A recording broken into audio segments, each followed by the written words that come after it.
Hey guys, Dylan from Geek Duo here, and today I'll be bringing you day 33 of my Wizard101 100% Myth playthrough. We're picking up immediately where we left off of with the last episode, though in the half hour between, I've got my drinks, I've had lunch, I've grinded out the majority of the red mandrakes that we need for the tea set, because we now have access to them.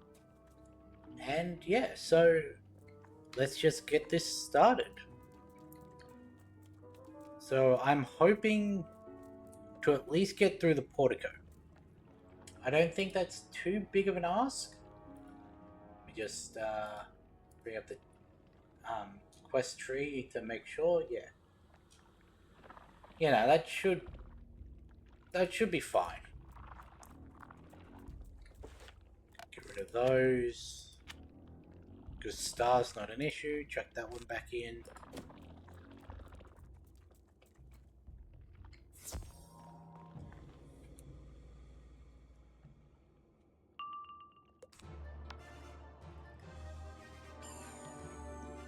I never did find out a way to do things like by key in terms of choosing your character, so we're still gonna have to play it by mouse.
Well, at least it's not a Celestia piece.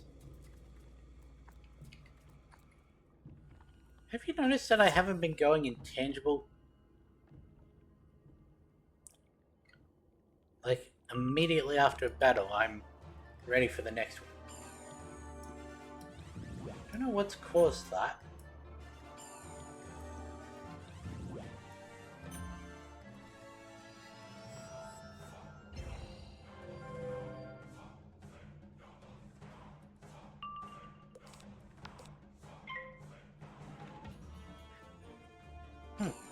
You wasted a 20% accuracy on blading yourself. Believe me, I've been there. The amount of times as a Storm player I would do the Storm 0 pip accuracy thing and then immediately follow it up with a Blado trap.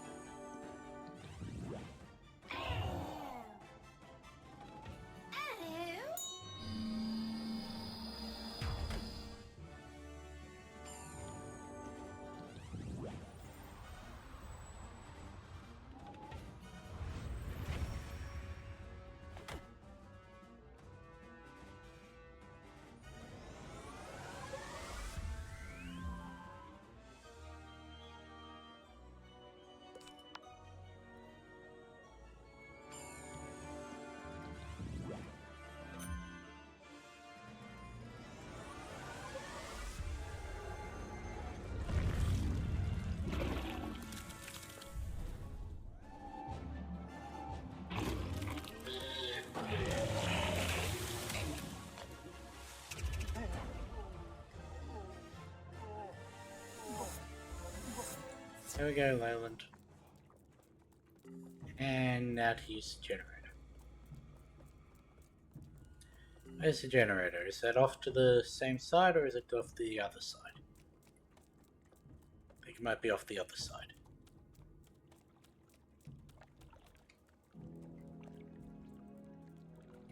Did say I need to pick up as many of those as I come across because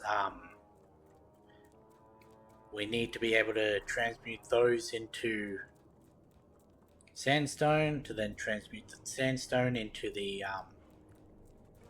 sunstone. Now you will have to go outside to throw the lever that activates the generator. Okay. That came out of nowhere.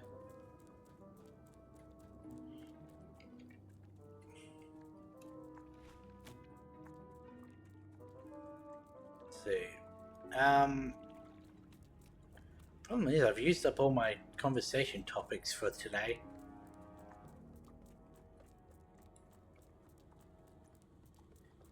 So,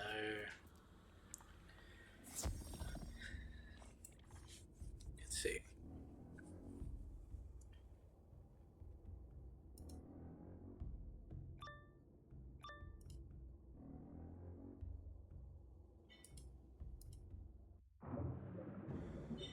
You were there. Touch that and you'll answer to me. Touch.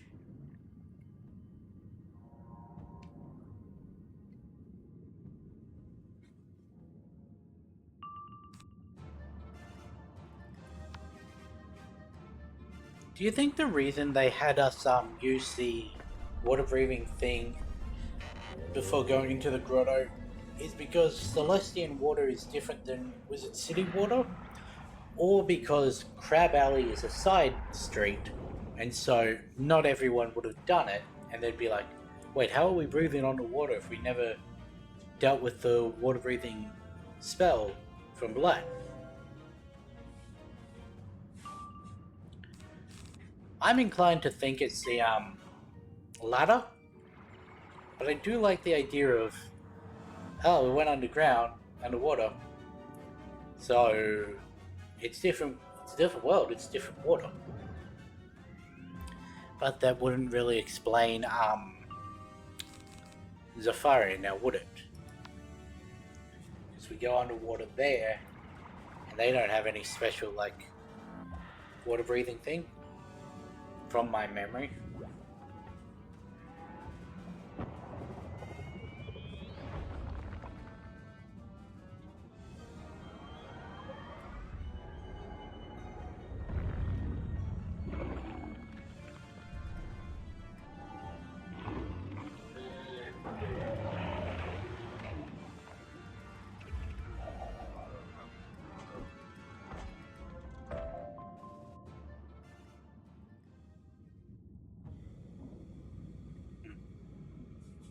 Probably should have gone and sold all my gems You throw the between lever, episodes. and the Celestian power generator begins working once more.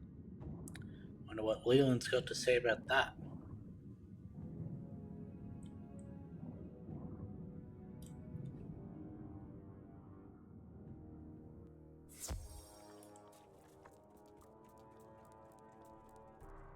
Oops. Stop doing that.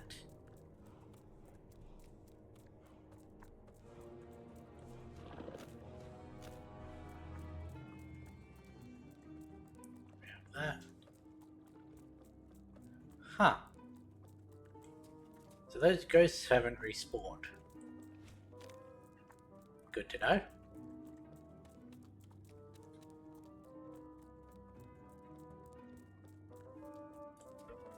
You surprise me, Wizard.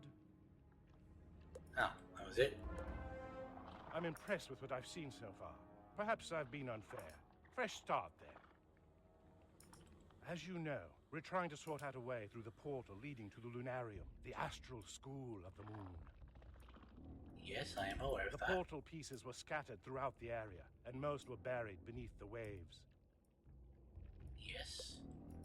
If you'd like to be of further help, you could gather them up. I'm no wizard, and confess that I'm afraid to touch them. Hey, I leveled up.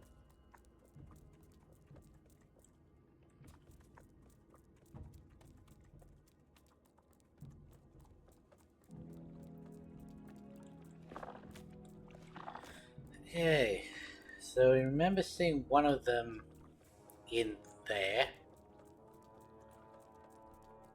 Were they all over that side, or?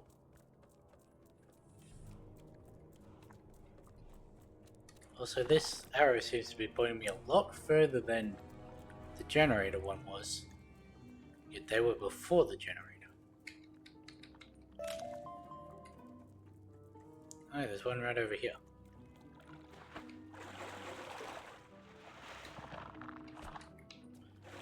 That took so long I thought it was gonna say I need to do them in order. Oh, we got some Aether.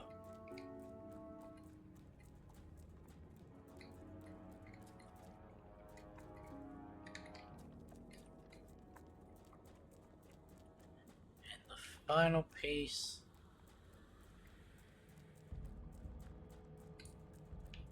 out here.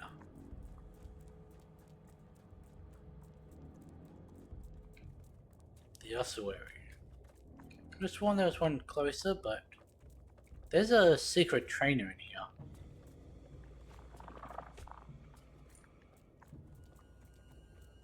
Though I don't remember where. There's also a lizard somewhere. Gotta remember to look for that.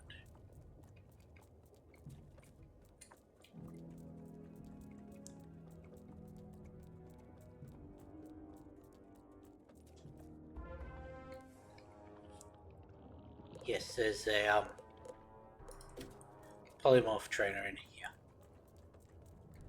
That's something we need to collect later.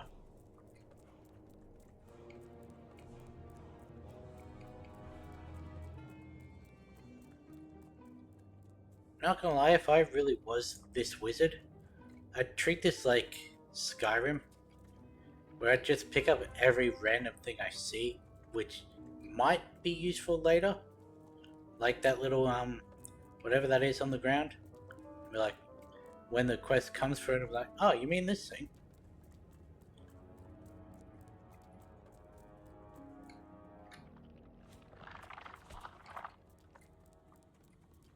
Yep, not that way.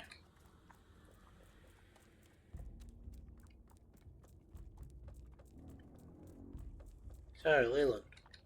That's not all of them. Judging from what you found, there are at least 2 missing pieces of the portal. Those Celestian remnants seem interested in them. Their leader is Alaric Moonsunder. He's in the ossuary. I know, walk past it. If Moonsunder is willing to speak with you, maybe he can tell you where the missing pieces are. Celestian leftovers. This one leads out into 2 side quests. To the ossuary.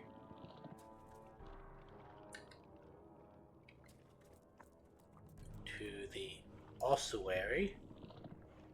Thank you. I sense in you great power. You are not with the expedition or with Morganth's invaders. That's the second mention of Morganth. The Celestian Wardens have long held the line against the Morgantine invaders. Even the sea could not quench our fire. Morgantine. Okay. When the Dark Queen of the Shadow Web came to Celestia to learn our magic, she was sent away by our wizards. She returned to take it, and our army met hers on the field of battle. We were undone by an unreliable ally, the Storm Titan. The Storm Titan pulled Celestia beneath the waves, ending the war and hiding Celestia from the spiral for once and all. I mean, he did stop the war. Eons later, we are still locked in a war we cannot win. 2 warring planets orbiting an ever-burning sun. I sense that you wish to learn the secret of Celestian magic, and that you have been proven worthy. My counterpart among the Morgantine forces is Kerelak Nightspinner. Go and speak to him. He will tell you more.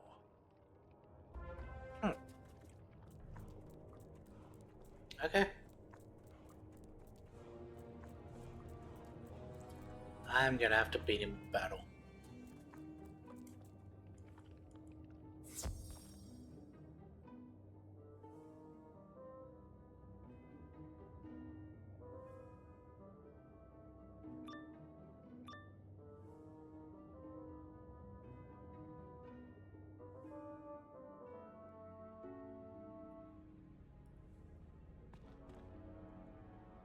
You are no Celestian. No, I'm not. You must have spoken to Alaric Moonsunder if you sought to speak with me. Though we are enemies, we respect one another. That's good. If you seek the lost pieces of the Portal Stone, we can help one another. I do not know where they are, but I can find them. But I am unable to aid you without my Shadow Seeker medallion. A magic Hey, I talisman just happened to have lets seen me that find recently. whatever I seek. It was cut from around my neck in the midst of battle by Alaric Moonsunder himself. I cannot find it now. An ironic fate. If you can find and return my Shadow Seeker medallion, I will use it to give you what you seek most. Do not seek a swift death. Hey, that's a squid. The Kraken lurks within the deeps of the ocean, tendrils bringing doom and woe to all. It is a sign of evil and death at sea, of dark possibility and the wild unknown of the deep.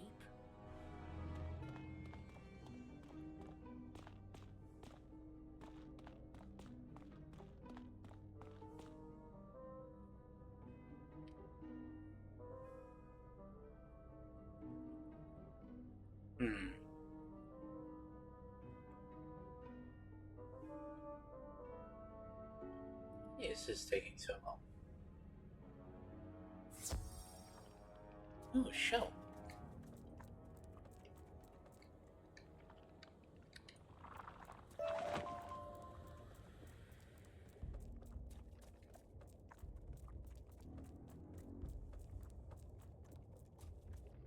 You find a piece of what might be the Shadow Seeker medallion. Maybe Alaric Moonsunder knows what happened to the rest. Did the arrow not point me to where I actually needed to go?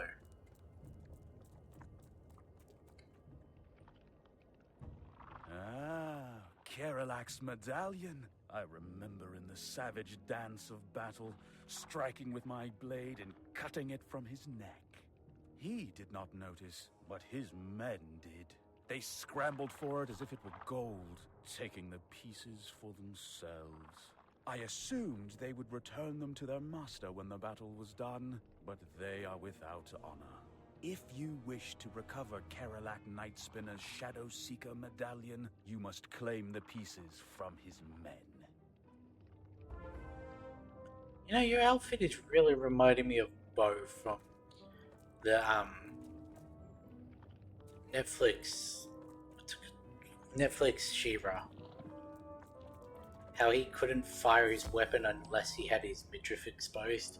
At one point he rips his shirt open and it looks like that.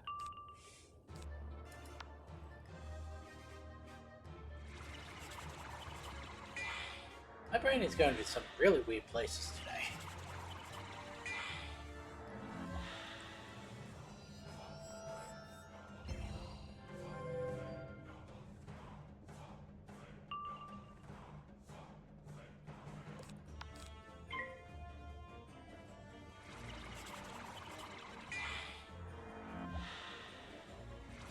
One of those moving itches. You scratch one spot, another spot gets itchy. So I scratch that spot, another spot gets itchy. Why is it like this?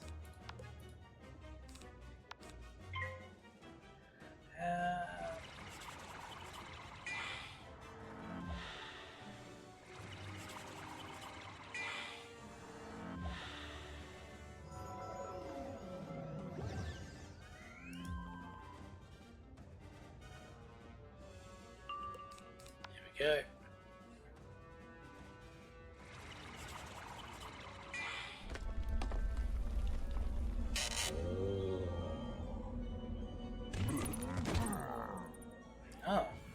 Monster Mash.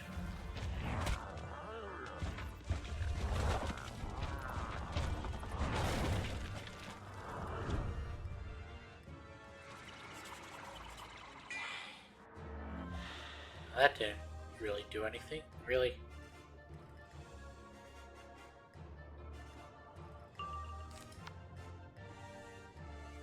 He was fizzing a high number today. Don't know why.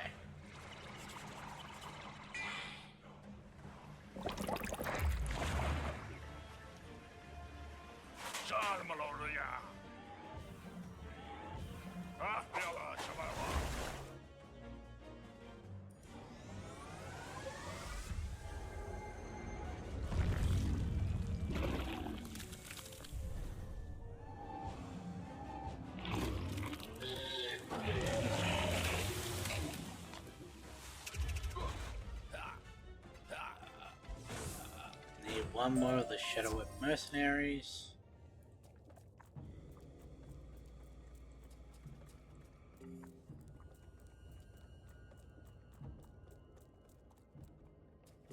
Yeah, let's just grab one of the haunts as well. Or 2 mercenaries, that works too.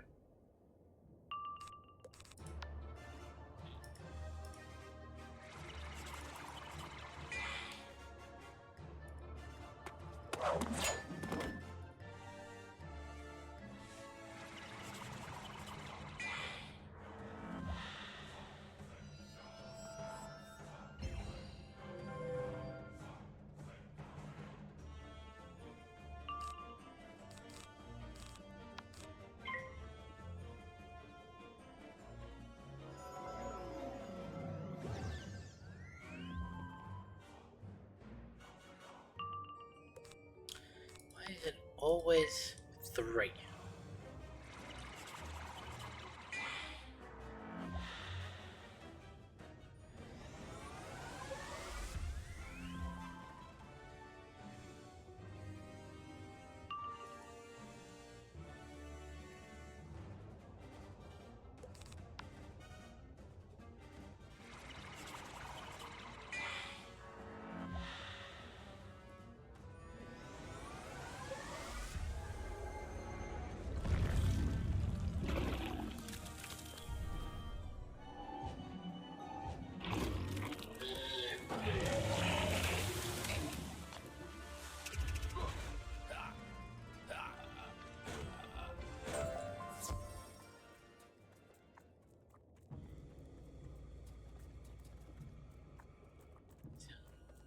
Healed, so really?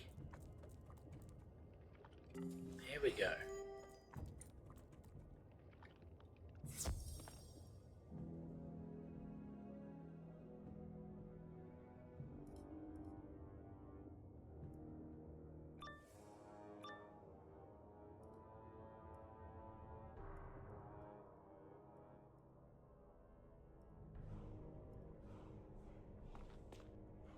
It cannot be! You have returned that which could not be found! You have returned the pieces of my medallion, but it is still broken. Can you place it upon that nearby pedestal? That will restore its energy flow, and enable it to be of use to us. I'll say. Second.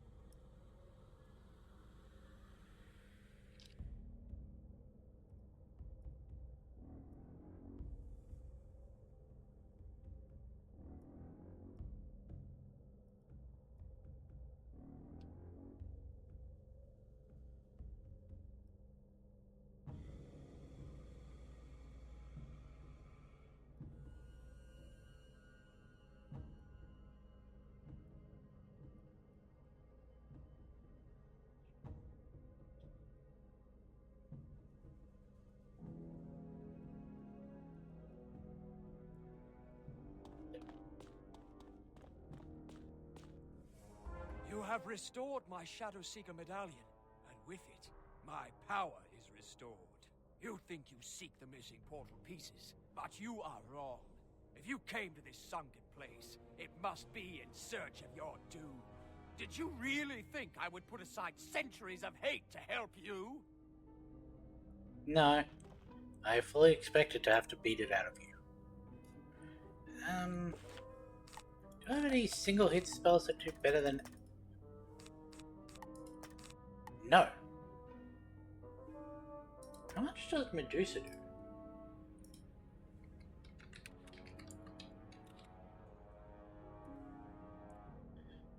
Ah, Medusa's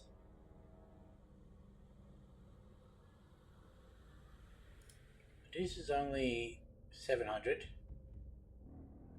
Basilisk is in total 1070, but that's a 3-turn dot.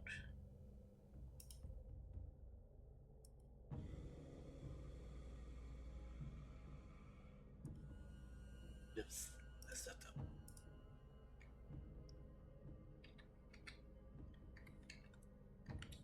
That is why I was making sure of things.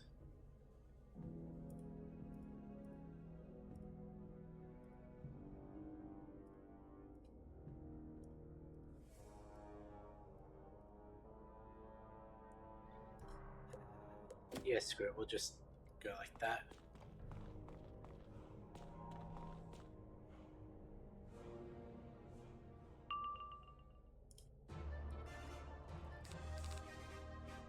Oh. It's not even that much health.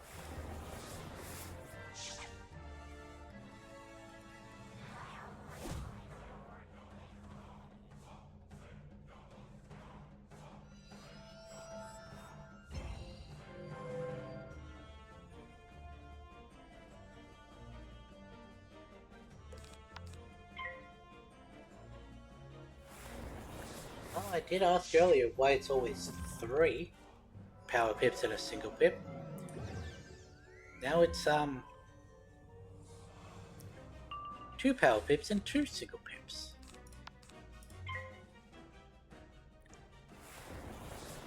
I was fully expecting 3 regular pips and 1 power pip.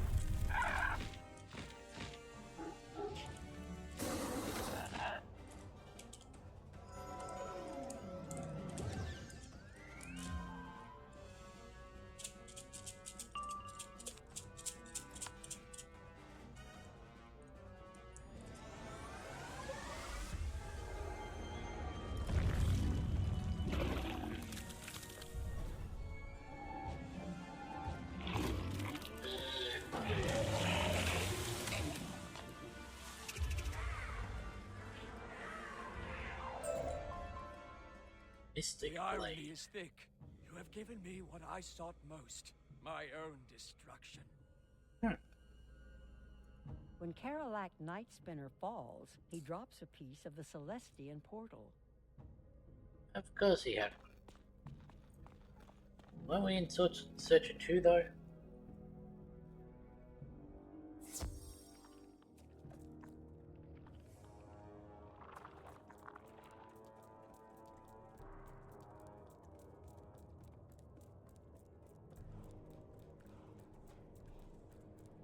Why didn't I just take the teleporter?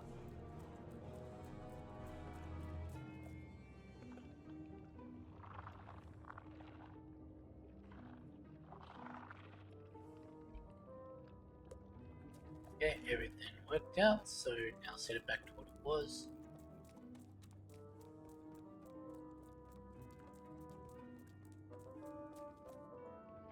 You've got it. That can't have been easy to find. It wasn't that hard. Got all but the last fragment of the portal stone. Don't be discouraged. It's more than any of us got. It's your sudden but inevitable betrayal. As you know, much of what we do is dig around in search of broken bits and fragments of things, usually far less important.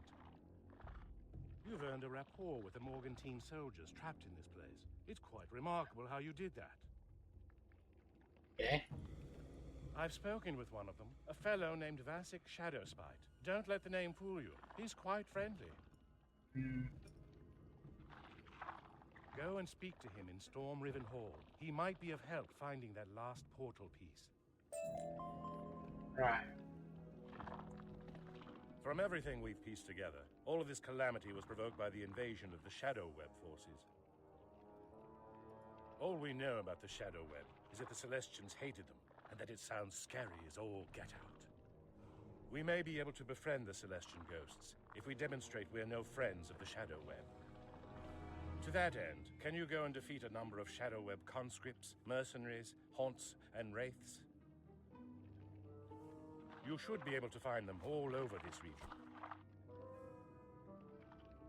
I studied military science in university, and I'll admit that I've seen nothing like the weapons the Morgantine forces use. Ghost weapons are something I've wondered about for a long time. How can they hurt the living? Could you gather some of their weapons? You'll likely have to take them from the Morgantine conscripts.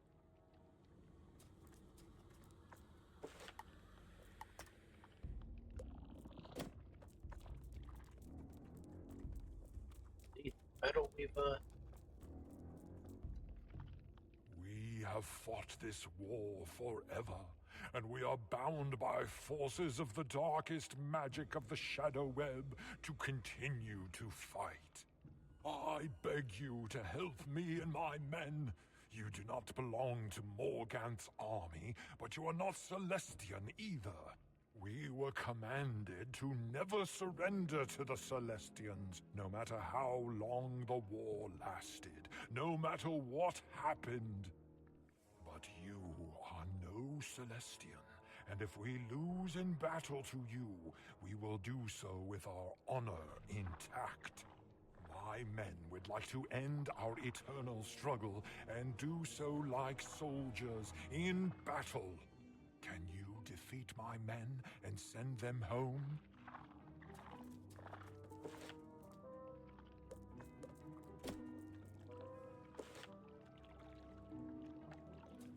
Don't know where this last one will be, but if the conscripts are down here, we may as well just pick them off while we're making our way to the ossuary.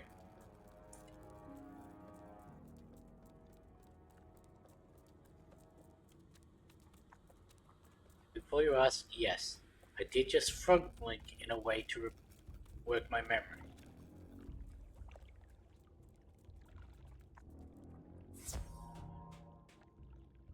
You twat.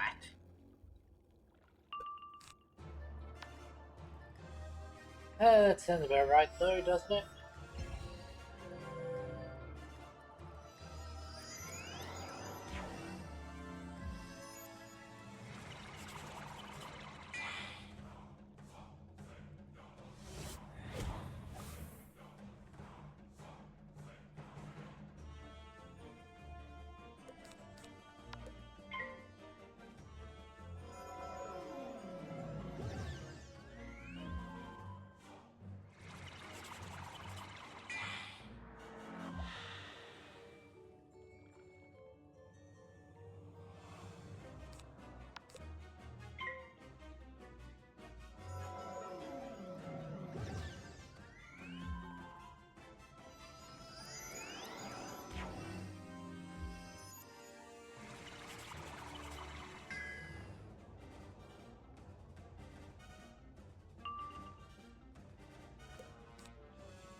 He doesn't seem happy.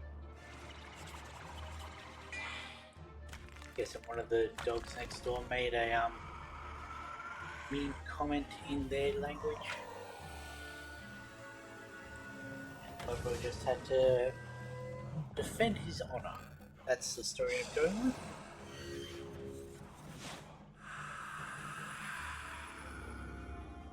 Before anyone tries to take that any other way, I mean literal dogs next door. In the dog language. Speaking to my dog. Not letting any of you get away with trying to twist my words.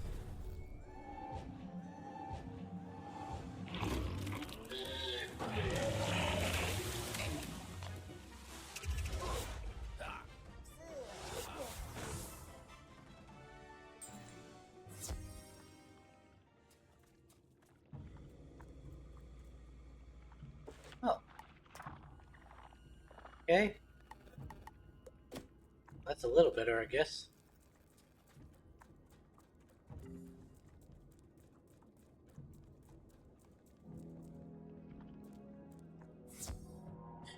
You would do that.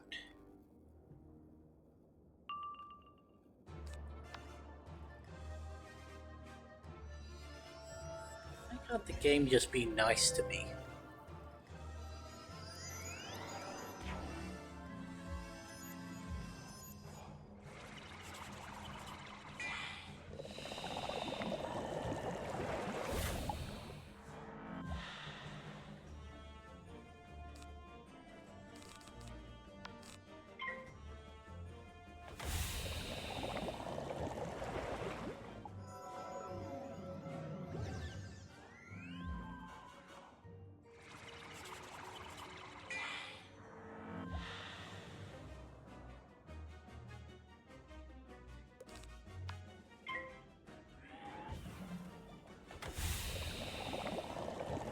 Seriously, why can't the game be nice to me? What are these pips?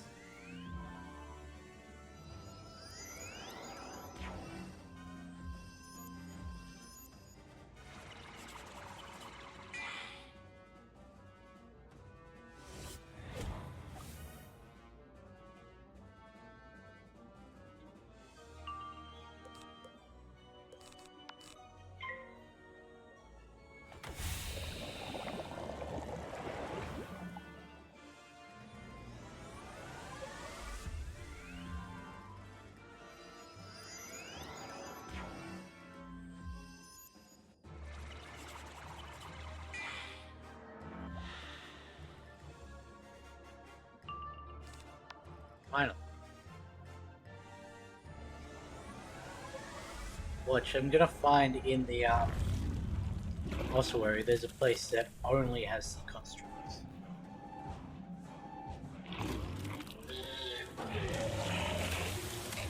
Isn't that how it always seems to go?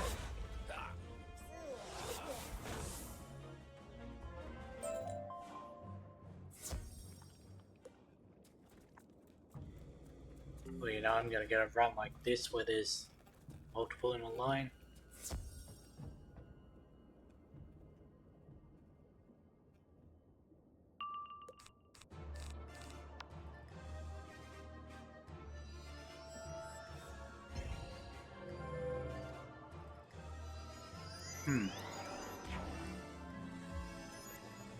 You know what?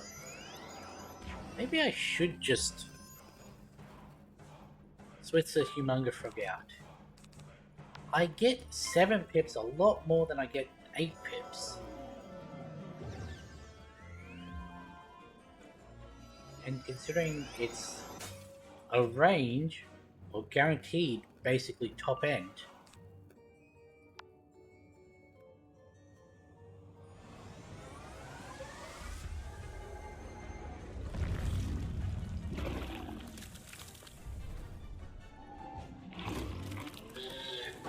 Not even basically, it is guaranteed top end, so.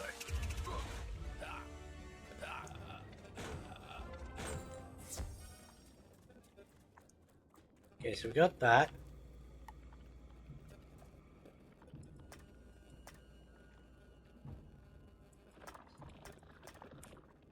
Ah. Well. That's the case. Do another one. Why not? I forgot to change my deck out, even though I literally just spoke about it.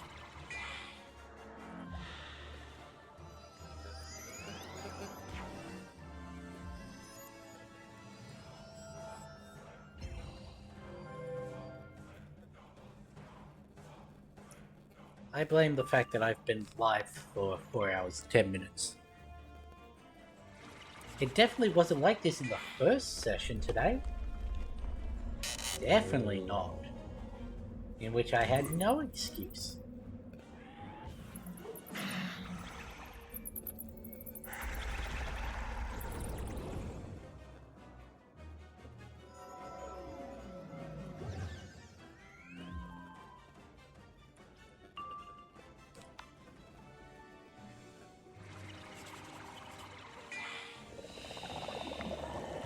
See, I talk about how it gives me 7 a lot more than it does 8, and then I get 2 rounds in a row where I get 8. The game does listen to you. The game's a dick.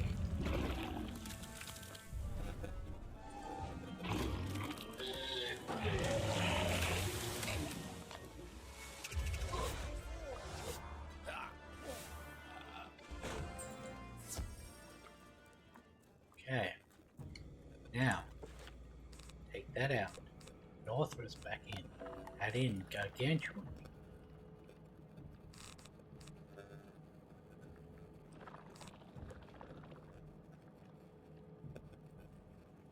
Yeah. 8 pips is fine. 3 horns, 3 mercenaries.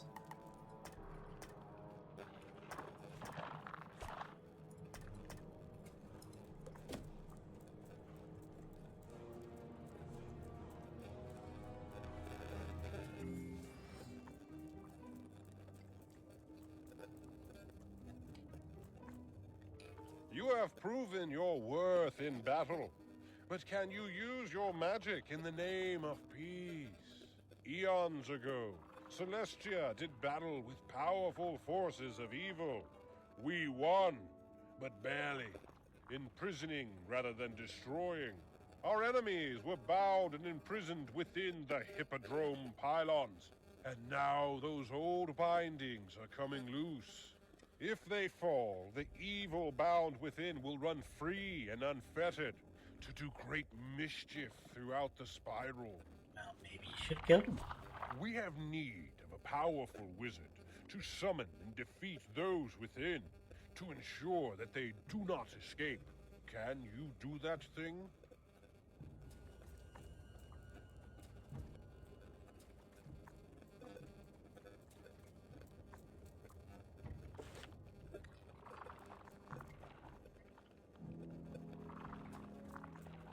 Okay, let's run across.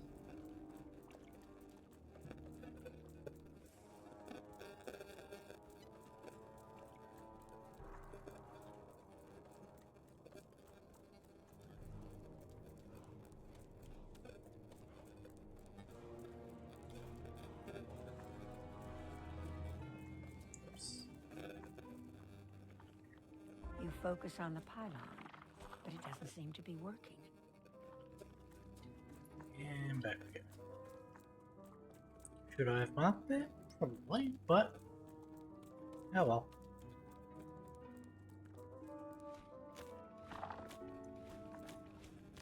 Oh, look at that long line of conscripts there.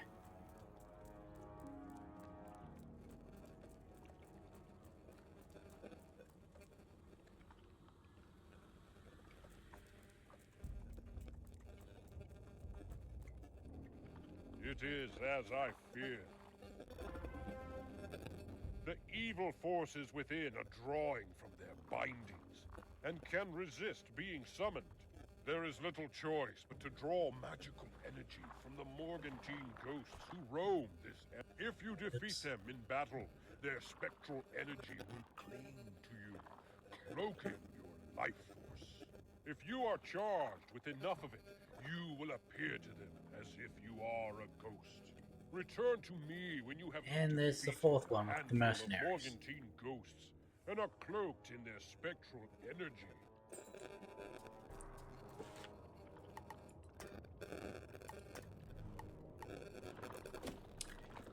Yep.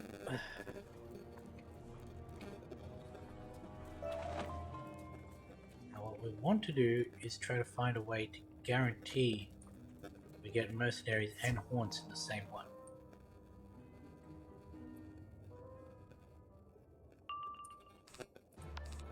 one over there. Do the negative 15.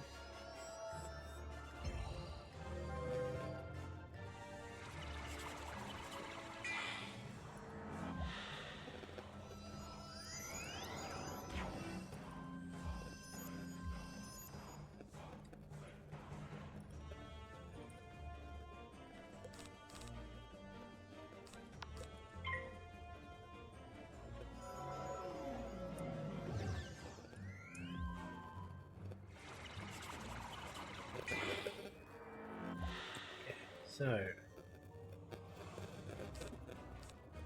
really? And 73%. And you give me 3 in a row.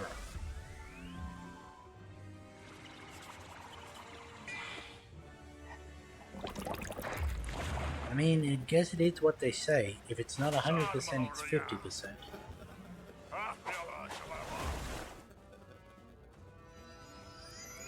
But still.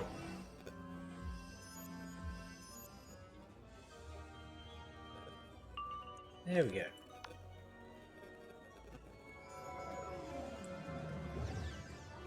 Wait, why am I even bothering with gargantuan Orthrus in this area? Like, I've been talking out through this whole thing about how, oh, if I gargantuan it, it's the same as the Lord Humunga Frog's upper bound. So, why not just do that?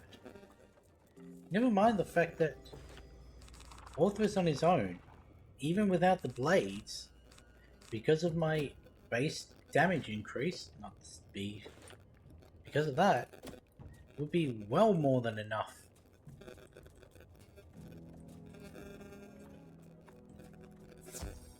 You would do that.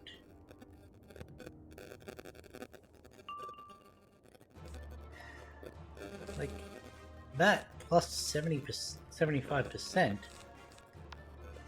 is a little more than 220 on top.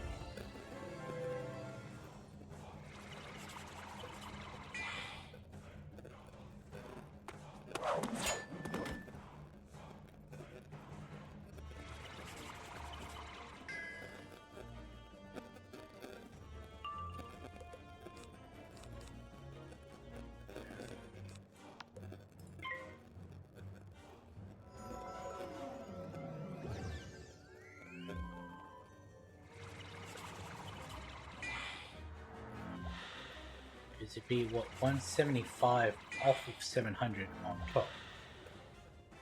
700, 600, 670, 665 on top of 700, so that's 1365. So check that. Let's go with 100 plus 75%.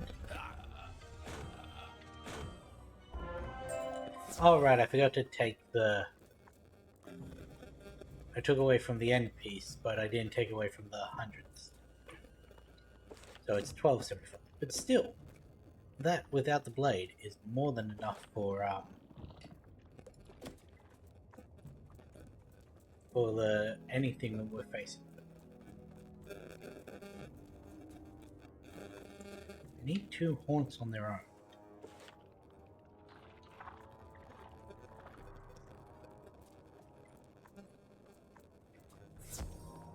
And of course, I drew in the Celestial. Hey, look at you guys fighting together and all that.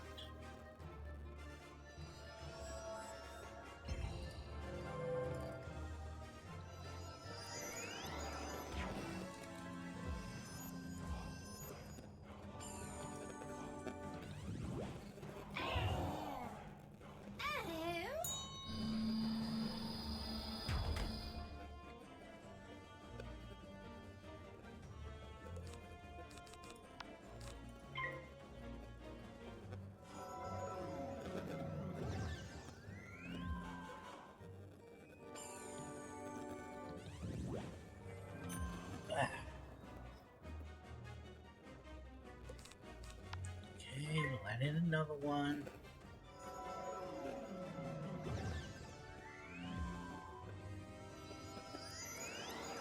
I'm gonna assume the game just really wants me to smack these guys. That's why it keeps giving me so much of a build-up period.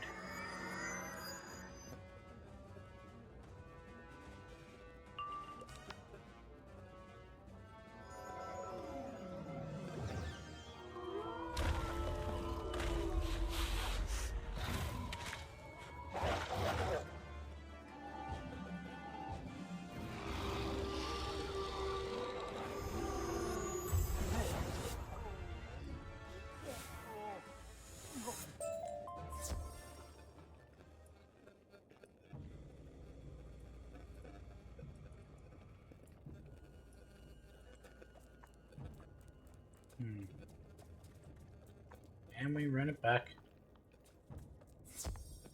There we go.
Ulthrus.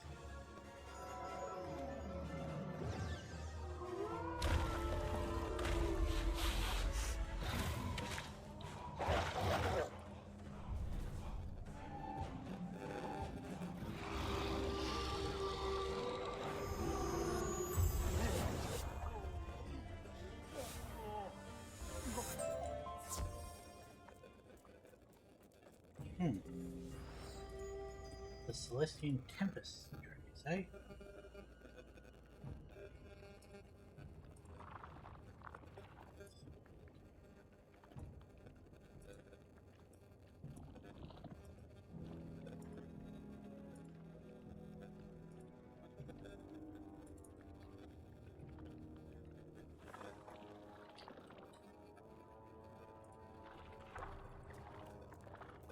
That's everything.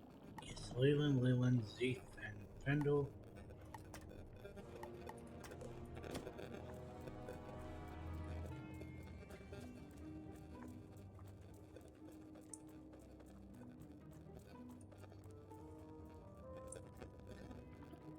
Now you are charged with spectral energy. To one such as me, you appear to be one of the undead.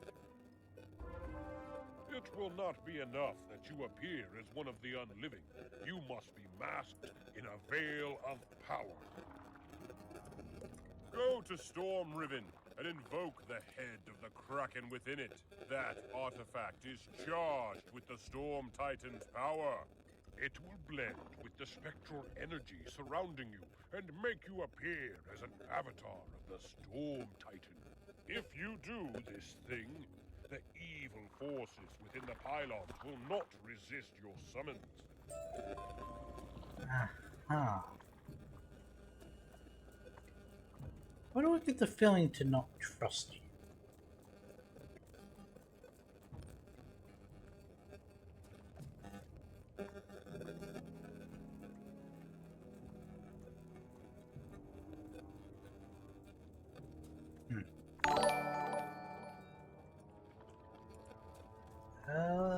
Lady Elliot, thanks for the follow. Welcome to the stream. Oh, right, it's going down here. Yeah, this is my first time playing as a myth character, so wanted to see how it compared, considering my past has only been Storm.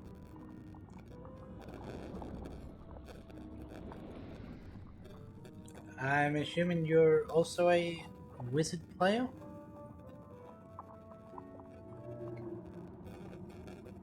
You invoke the power of the Storm Titan. Lightning flashes in your eyes. Thunder rolls in your ears. And we're not gonna continue on with the main quest just yet. We're gonna turn in all these side ones.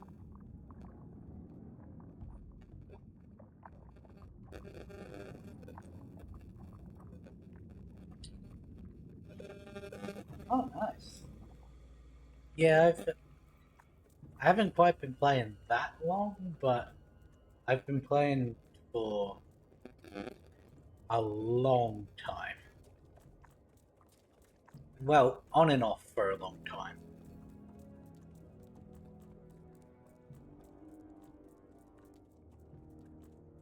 Let's see. Brindle. You are ready to confront the evil forces that menaced Celestia long ago. Go and invoke them once more, and be victorious. Okay.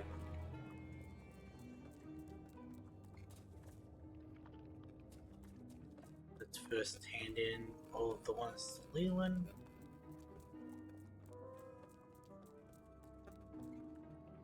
I imagine that must have been rough defeating all of them, but the place is the better for it.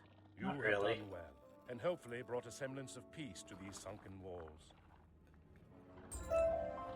Incredible, ethereal, and yet so deadly.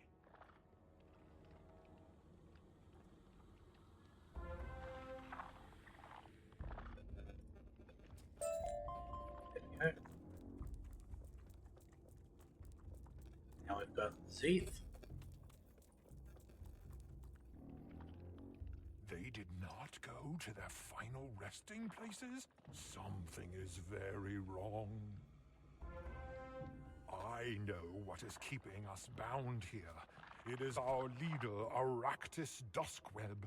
He was one of Morganth's most loyal followers.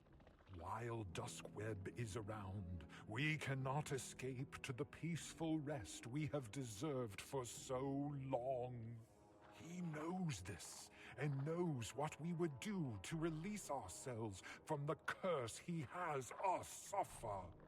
You must find Aractus Duskweb in his lair, and when you have done so, defeat him and set us free. It really is wild, technically helping Morgan's soldiers. But here's the question. Would they be asking for our help if they knew Morganth was still around?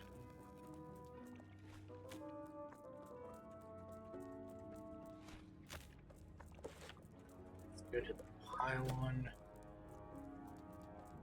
Really don't remember this quest.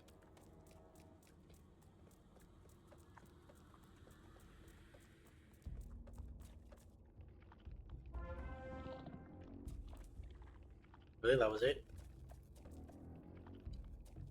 No actual summons or anything?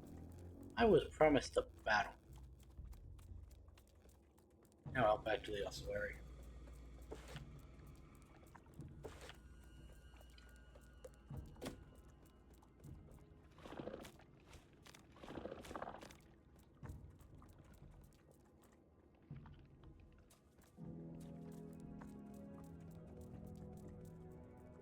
Mate, they still didn't come.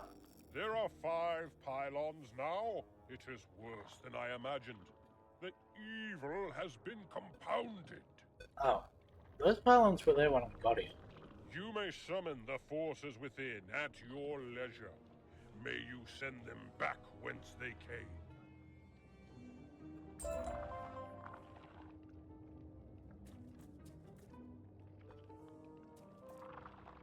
Okay.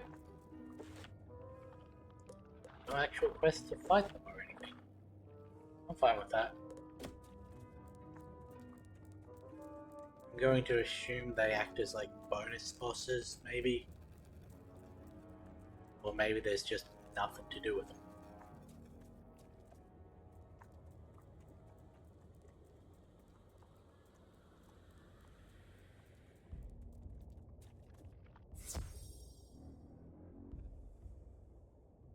Web's barracks. That's be the last of the side quests we have. Yes. I know why you have come, lackey. You will not win their freedom. We will fight until time itself expires. That should be good. I'm gonna check that back in for the boss. Don't think it's entirely necessary, but oh well.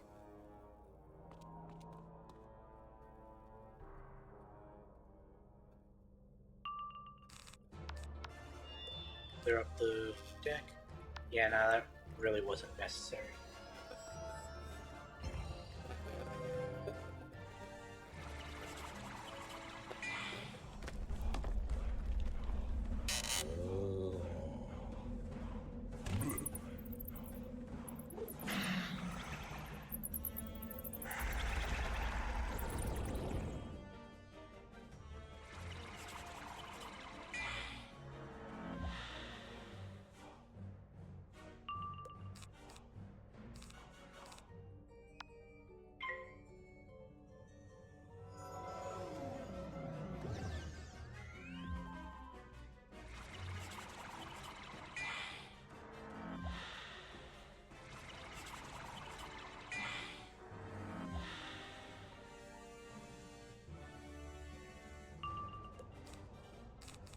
I really have no memory of this middle part of Celestia.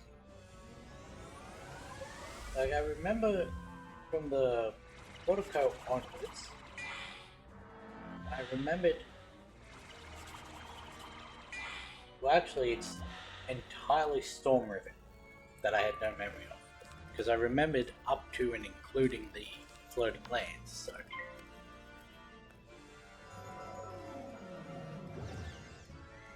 To be fair, this place is not really that different. Like, by that I mean it's not that unmemorable, so I don't know why it's specifically. I just don't.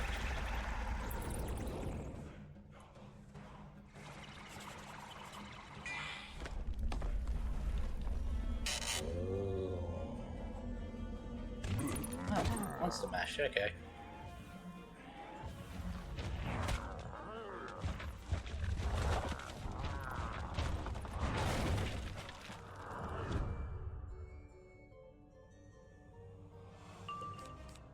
And there we go. If I crit, this should do like 7k.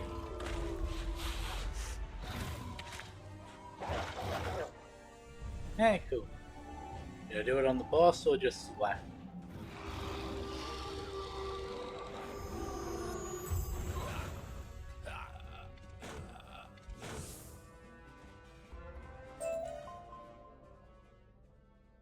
I didn't even pay attention.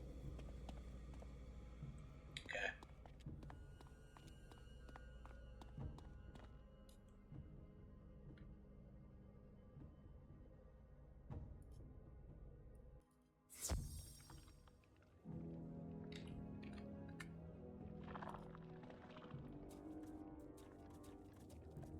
Yeah, let's just run across. I think now we should go into Storm Riven Hall. Yeah, no, that's completely fair. I just stood there not even thinking about whether I was in the path or not.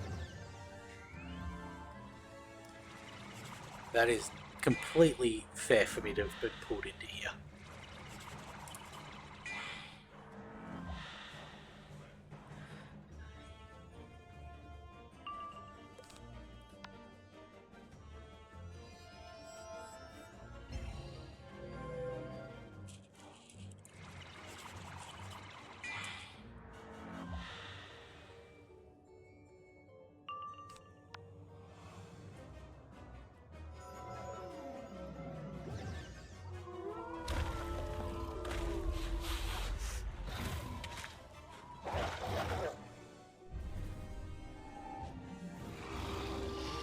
yes, the sand attack.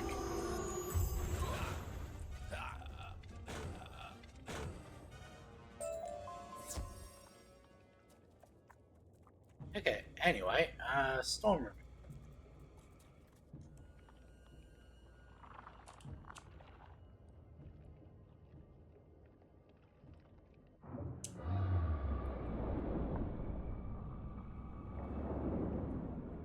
You don't look Marleybonian, and you're no Celestian. The one named Leland Hawkins sent you? Very well, then. I will aid you in recovering the remaining portal piece. Long ago, when the portal was broken up, the final piece was taken and given to a being called Tempest Stormfist. Stormfist is a servant of the powerful Storm Titan that sunk Celestia beneath the waves. Storm Rivenhall had 3 gems called the Storm Shards. When together, they called the Storm Titan's avatar. After Celestia sunk, the Storm Shards were taken by Waterlurkers and Morgantine soldiers. One of them was lost in rubble. If you can recover the 3 lost Storm Shards, bring them back and place them within the carved Kraken statue.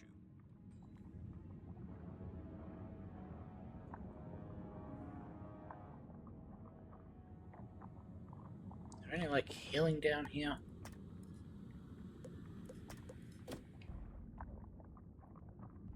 Of course the Waterlurkers are a myth.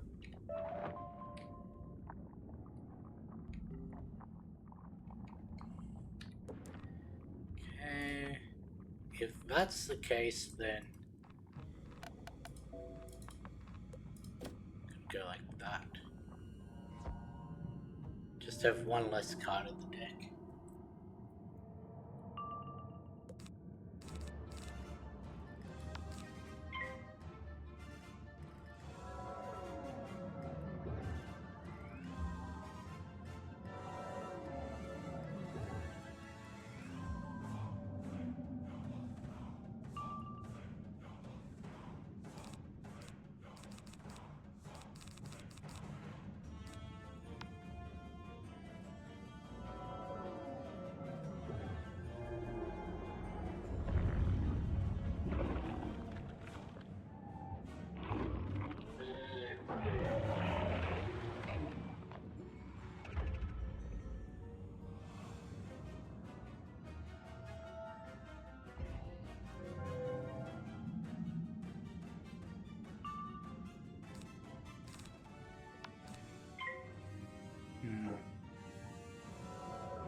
I got Goldstone.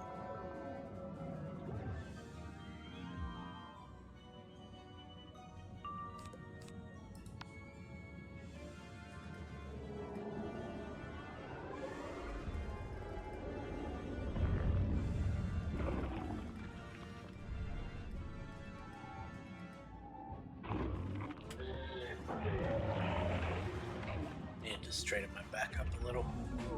Oops.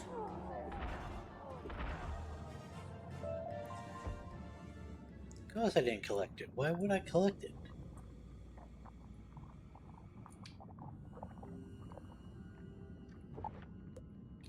Back up to 91. That's how much we were at the start of the stream. Well, I mean, before the start of the stream. Let's take that out.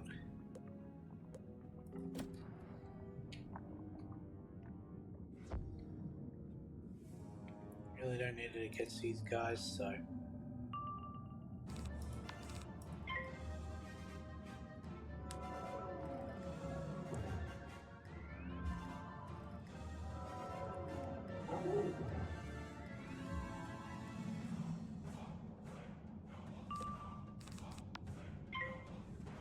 I don't remember.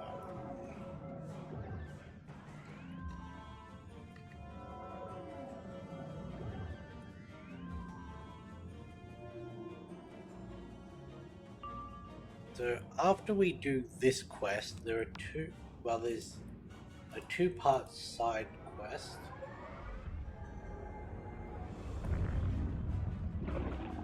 Which has 1 boss. Okay.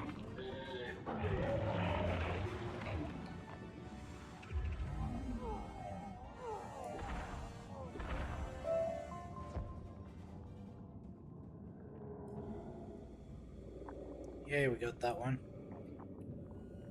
Like the one that was buried in rubble, I guess.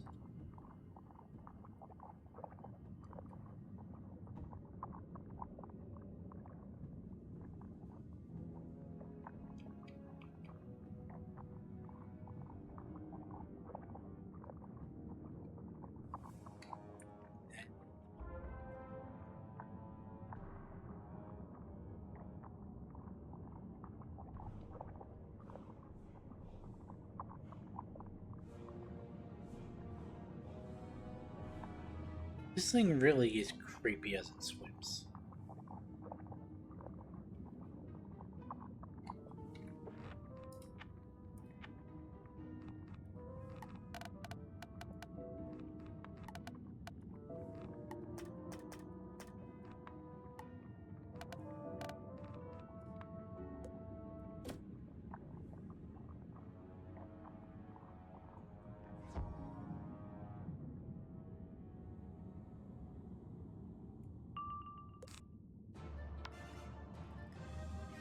Hmm.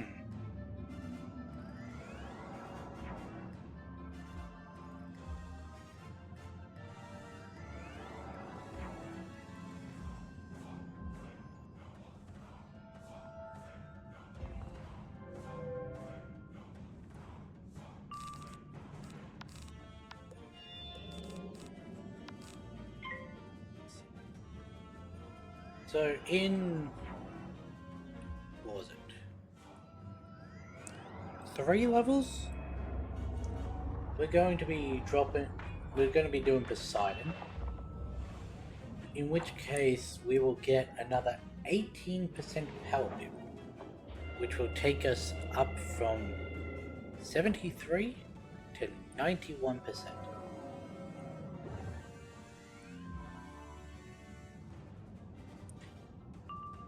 That will be quite nice.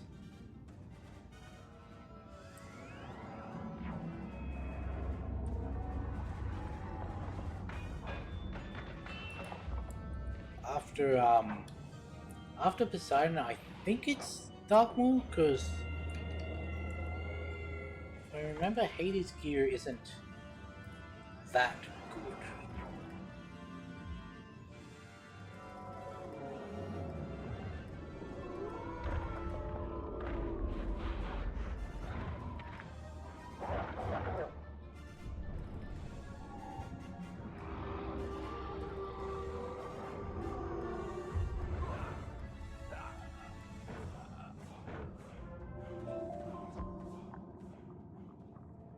Oh.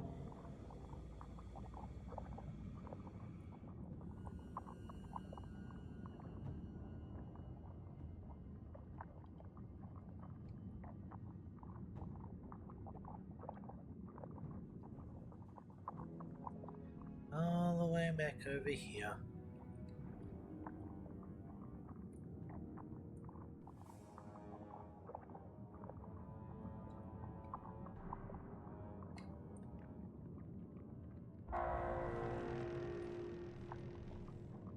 Hmm.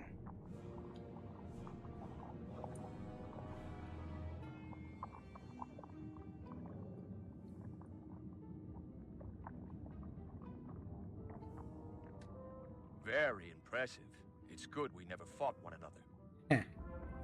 You must first use the moon dial to charge the storm shards, then place them upon the altar. After that, Tempest Stormfish should appear, and you must defeat him. Must I? He will likely have with him the final piece of the portal. He needs it to manifest completely in this world. When you've defeated him, go and tell Leland Hawkins that I was of aid to you. One. If you're eager to sift through the rubble of Celestia like the Marleybonians are, I can help you. A while ago, some of my men found an old Celestian wand. The thing was still charged with power. They fought over it, but ended up abandoning it. None of them had much use for it after all. Check out the ruins near here and see if you can find the thing. Consider it a gift. Just check. What does that do? 32 crit resist. 5 Myth Pierce, 59 Myth Crit, 12 damage, and it gives me the Sun School spell, the Sun Shield. Sun Trap, I mean. Now the Hades Wand gives me 4 Universal Pierce. So where I was wanting to go, I was going to do the side quest. 4 Universal Pierce versus, what was it? 5 Myth. 40% Universal Crit. 84 Myth Crit. So I'd lose the 12% Myth damage. And the spells. Where am I going?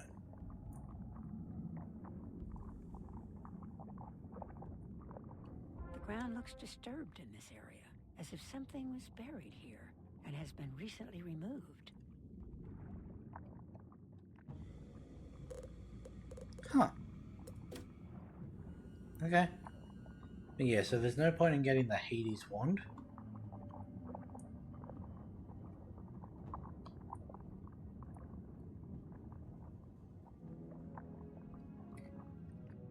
No luck then?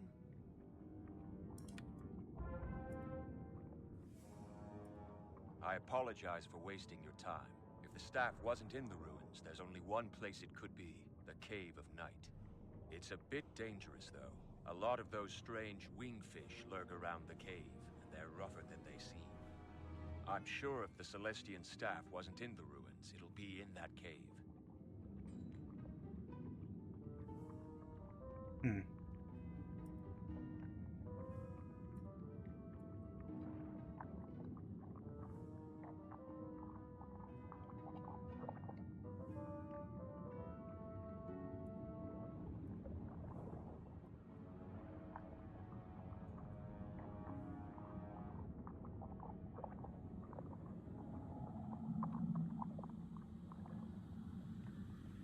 Scroll up to belts. Now I'm just looking at things as I...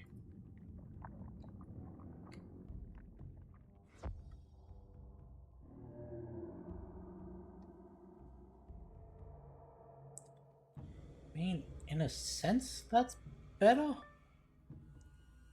Extra 30 health, extra 4% pierce, get rid of the resist, 4% outgoing, well 9% outgoing instead of 5% incoming, 1 less accuracy, 24 more crit, and then equal damage. Plus it gives the Lava Lord, which I don't think I'm ever going to use, but it gives it.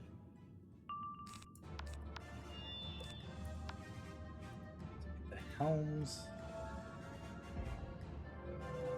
55 more health, 1 extra power pip, 3 extra pierce, -4 resist, 3% outgoing instead of 5% incoming, equal accuracy, extra 45 crit, extra 1% damage. That's better.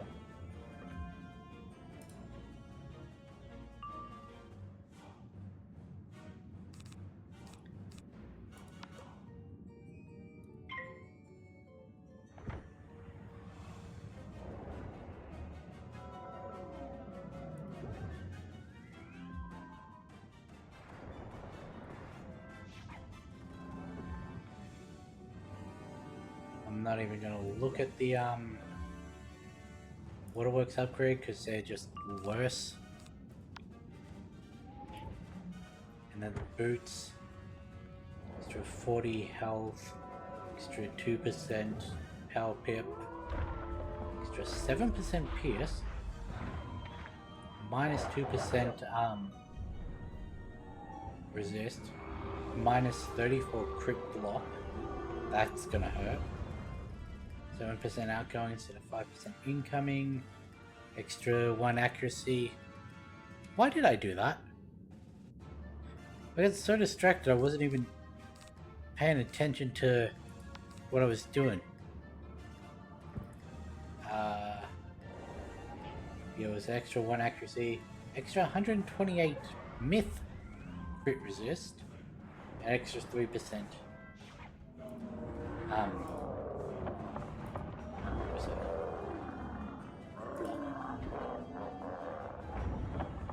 Or, you know, I could just have looked at the whole set stats, because for some reason that's on the last page.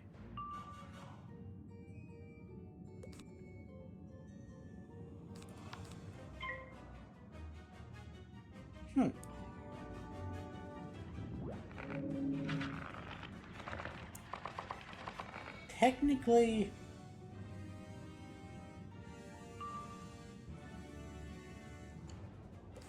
by sheer numbers, the Myth Waterworks upgrade is better than Poseidon by 20 health, 3% power pip, 3% pierce,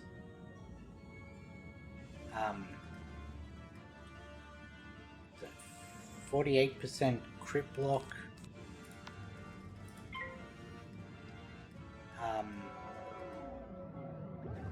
14% resist,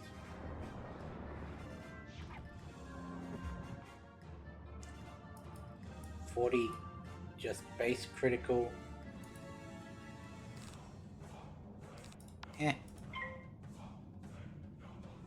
Incoming doesn't equal incoming. Lost 11 myth accuracy. Extra 131. Really? Myth critical. Minus 5% myth damage. And 1 power pip. Sorry, what?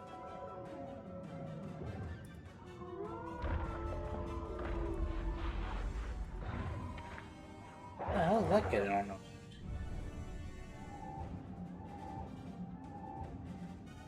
Unless it's counting the, could be counting the wand.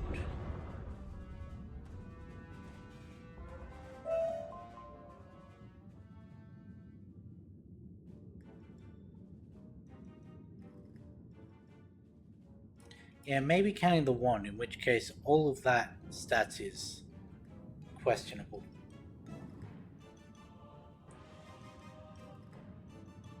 Because I wouldn't be using the wand.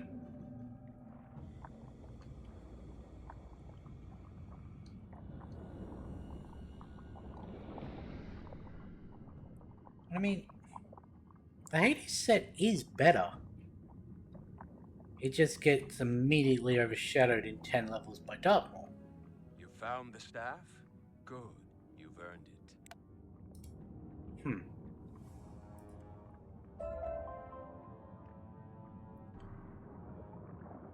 Because if we then go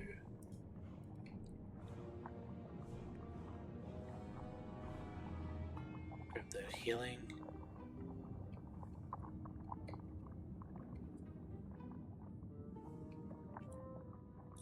We'll look at Darkmoor after when we get into the next battle. You charge the storm shards by placing them on the moon dial. They soon glow with power.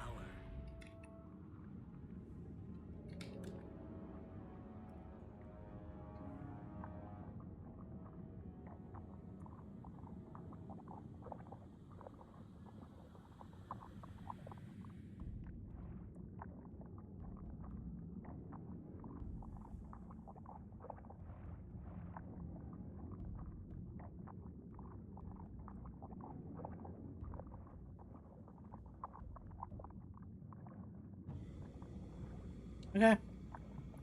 Would have thought that if there's a lizard in here, that's where it'd be.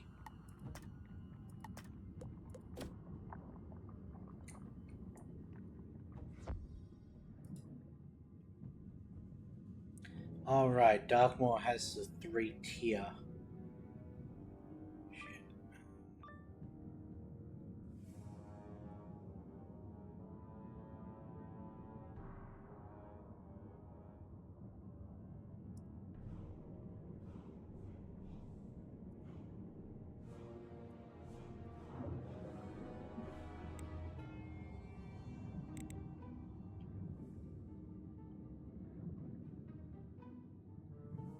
I remember this one now. The gate has defenders. You must deal with them before you access the storm altar.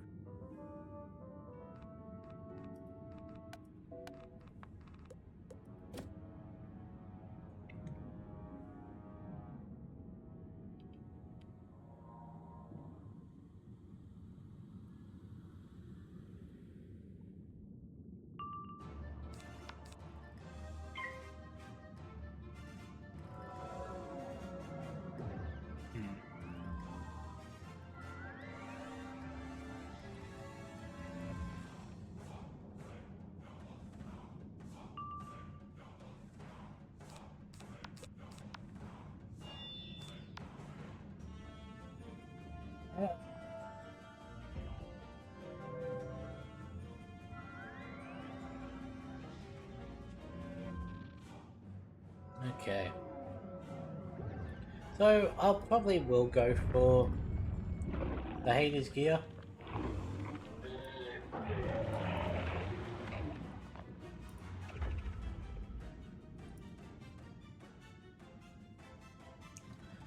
And depending on how things are, I may go for the ones that are regarded as waterworks upgrade.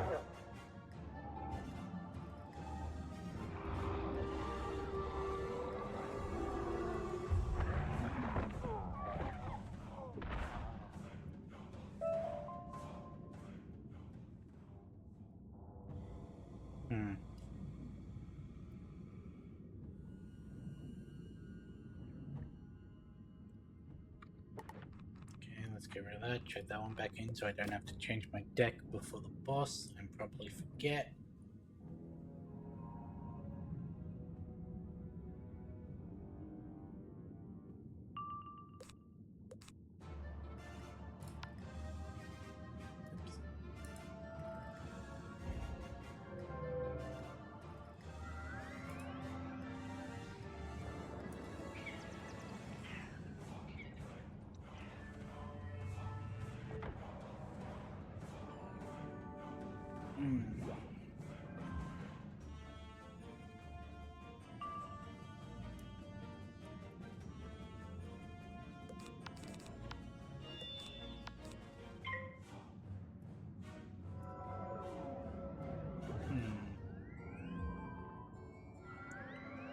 Oh, right. I forgot. Darkmoor has that secret boss that no one does.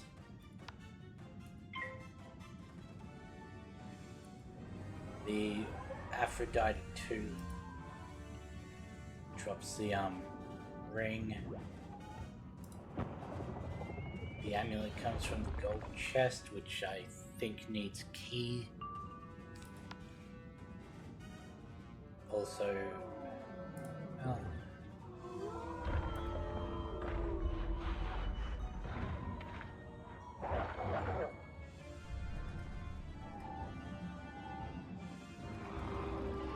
oh right, never mind. That's Myth Wizards cannot. That is basically another mastery. So you can have 3 once you get to that point.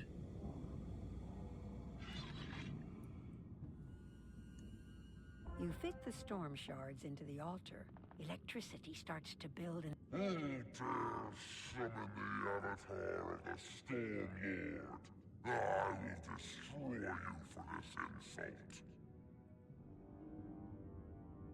insult. Because my current amulet is the one that gives me the 40%, so I don't think I'd switch that out.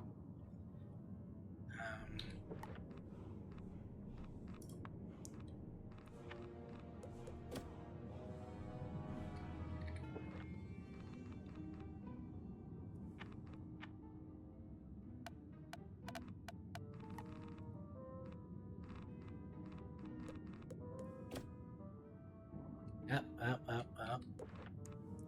Okay, I do have it. What am I missing?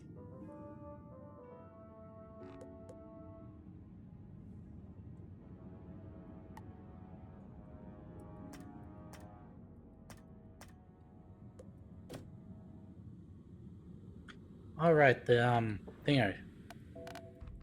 That one.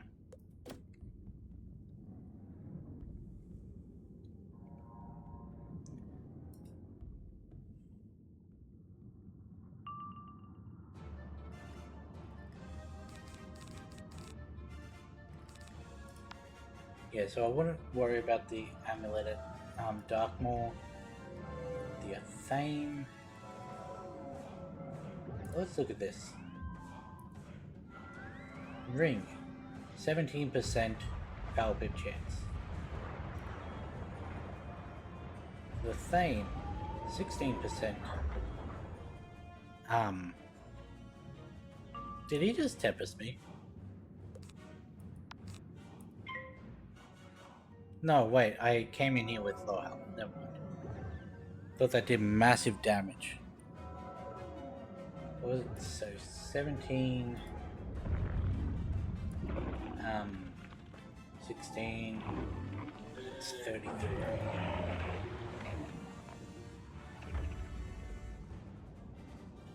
The wand I wouldn't bother with.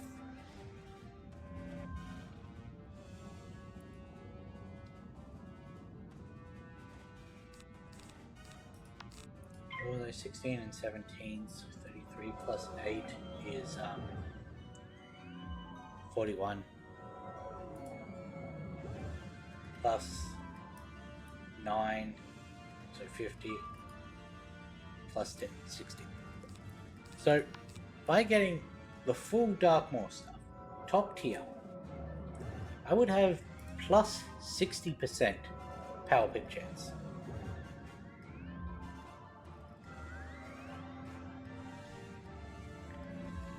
Tell me why that's necessary. Because unless there's something that I'm unaware of to reduce the power pip chance of your opponent that is prevalent in Act 3 and 4, why would I need so much over power pip?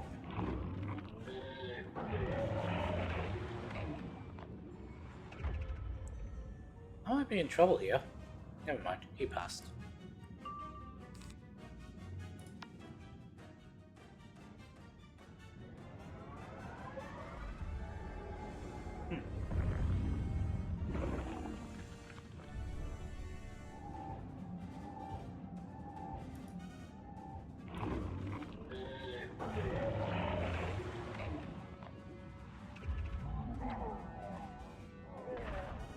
Tempest Stormfist disappears, leaving in his place the final piece of the portal to the Lunarium, but it is cracked. Remember to grab this. The loom weaves cloth for robes to wear and sail to set to the wind. It is the sign of civilization, of manufacture, and beauty and craftsmanship. Uh-huh.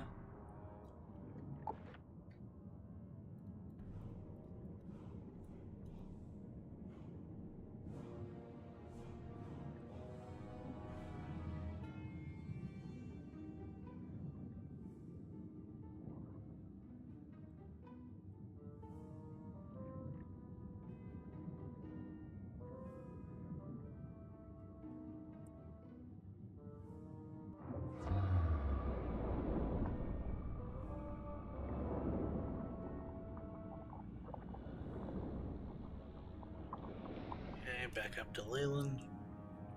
Probably would have been quicker to jump back to the base camp and then just and then go back to Storm River from there.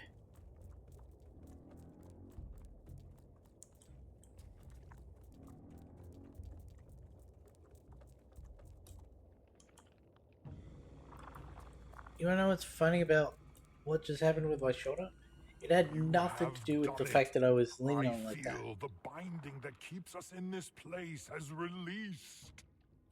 I will tell my men that we can go home soon. You have our gratitude. You're welcome. Now don't join back up with Morgans.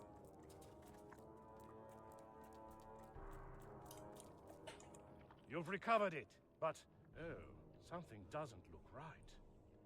Thank you for your astute Not always observation. lost. I'm sure we can get that portal piece fixed up in no time. Head to the Astral Archive. The Archivist should be able to help you. What else is it for, if not that?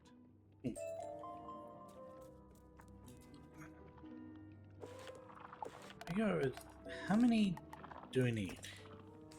Oh, well. Okay.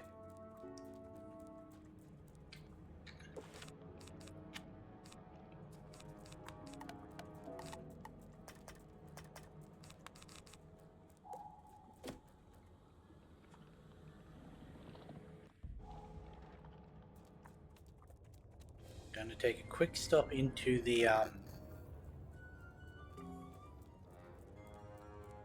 survey camp to heal up.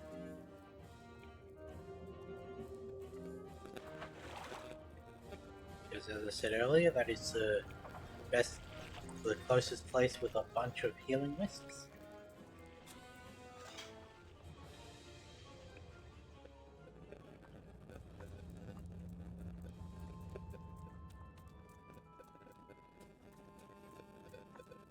I thought there weren't going to be any for a second there.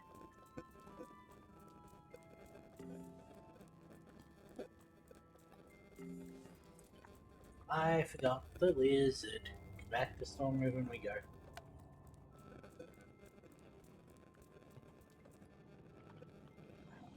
Where is it?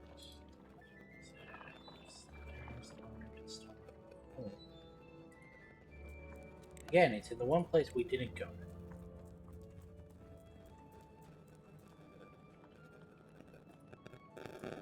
Which, I mean, in a sense is good. It means we technically didn't miss it.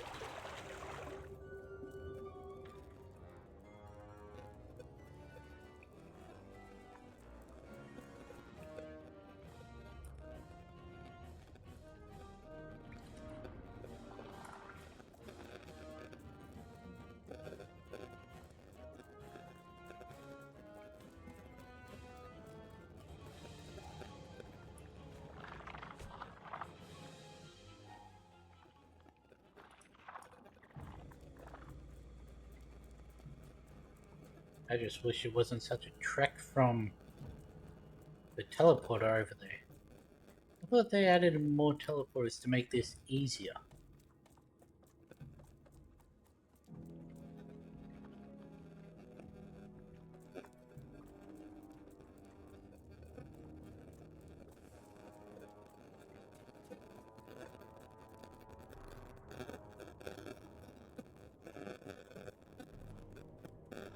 I never did find a place that was just haunts, now did I?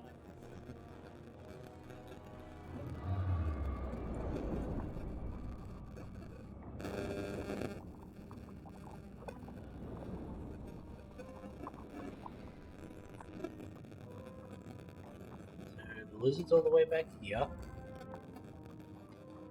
And back to the base camp.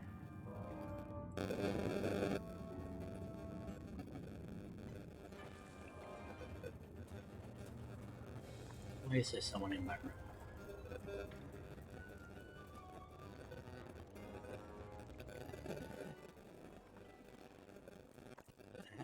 The Archivist. Astral Archivist.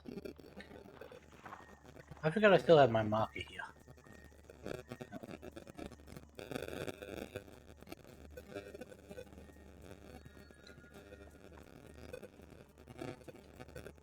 I am the Archivist, a construct to aid research in the Astral Archive.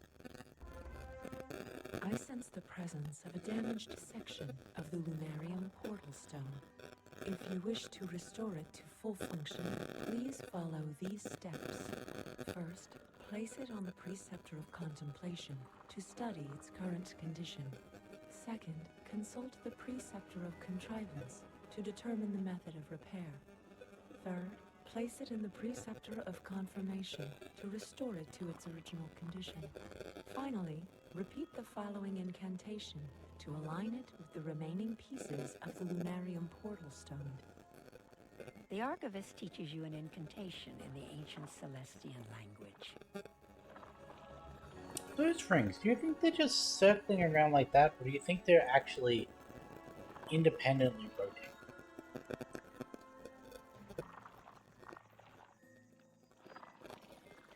Like rolling around each other.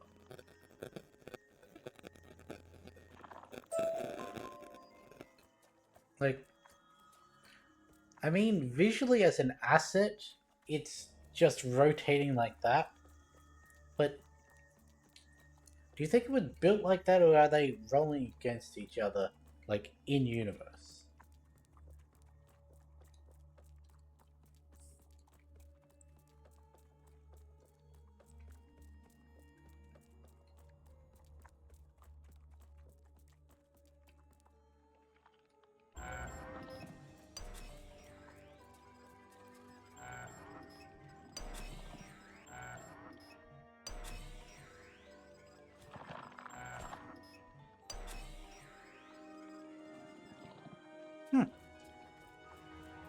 Never seen that before.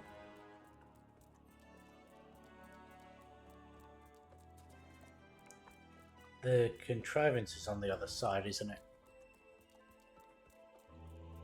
Hey, we've seen that one. The squid.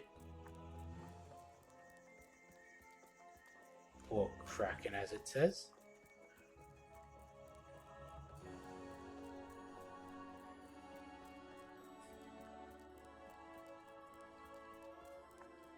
We've seen the loom.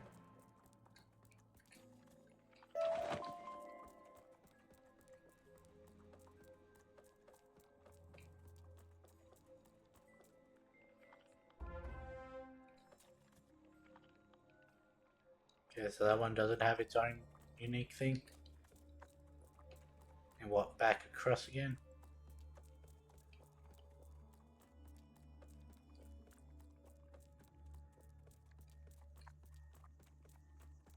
Or not?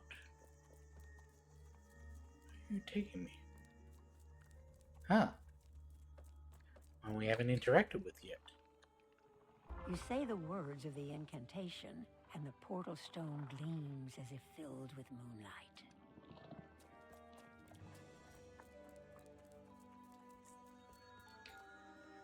I sense that the Lunarium portal stone has been restored to full integrity. I recommend you restore the Lunarium portal stone to its correct alignment within the portal.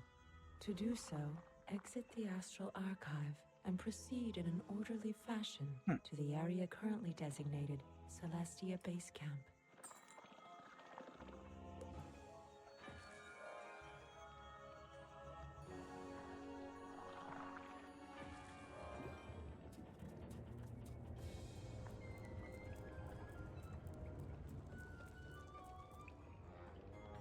Restore the pieces of the I didn't even Lunarium think of that. portal, That was and not meant to sun be a shines, Moon Knight inviting. ultimate thing.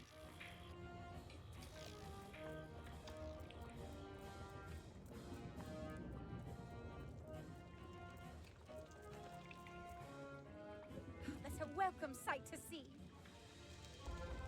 Now that the portal is active, it's your chance to enter the Lunarium and see what's inside. If you find the Moon of Celestia and bring it back, we can finally unlock the keys to the Astral School of Star Magic. I'm thrilled for you, but be careful in there. No telling what's inside. Where does the star one come from? The moon? The Lunarium is bound to be protected by those stellar protectors, at once a challenge and an opportunity. You're no doubt quite able to deal with those constructs, and their role in defending Celestia is long redundant. Thurston Plunkett told me that the Lunarium proper holds 2 massive statues of Celestia protectors. All protectors are guided by 2 statues. They contain the Lexicary Celestia, the guide to Celestian technology. Could you defeat a few Celestia protectors, collect an intact sensorium, and present it to the statues? When you're done, bring the sensorium back to me. See, that's what it should have been with the Stellarium.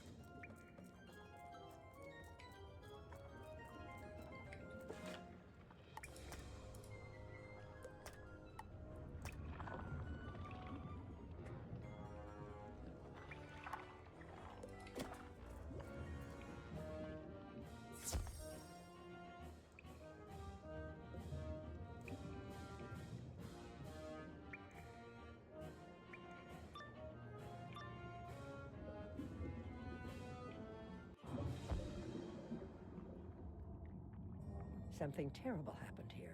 The Stellar Protectors have run amok. You should find one that isn't hostile.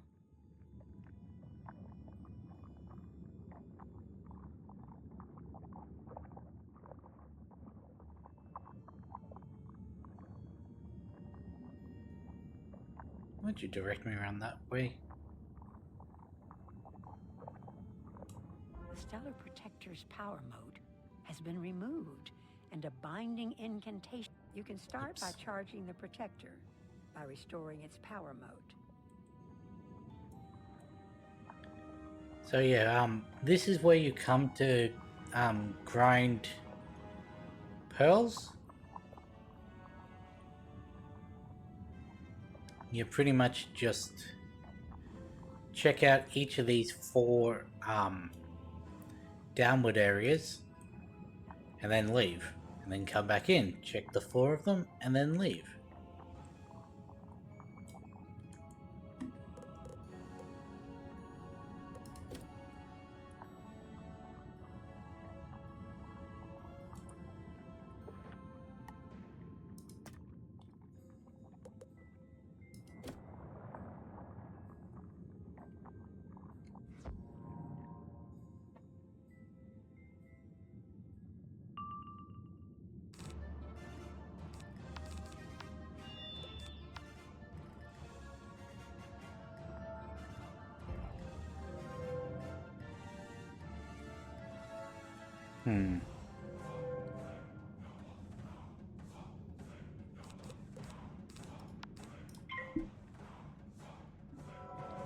Well, looks like you're getting at least double-bladed.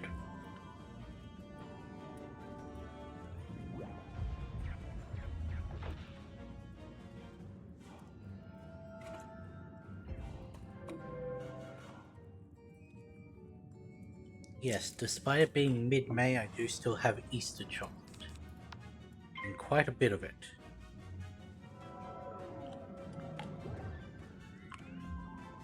Because I have half of this small bunny left. This crunchy egg, which hand for scale. And then a same size cherry ripe egg. So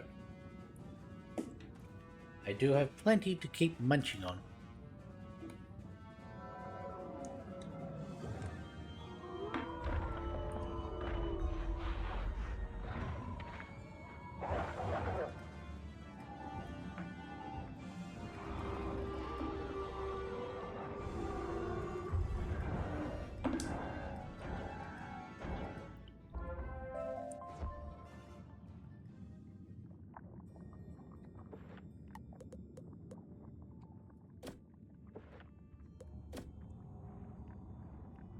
Because those eggs each will last me 2 days minimum.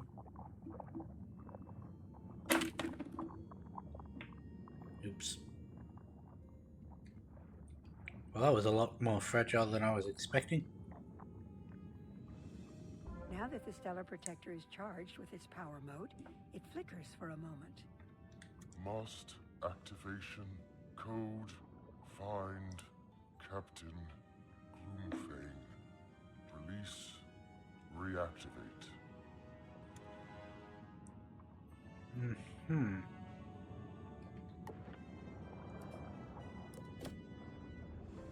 Colton Gloomface, eh?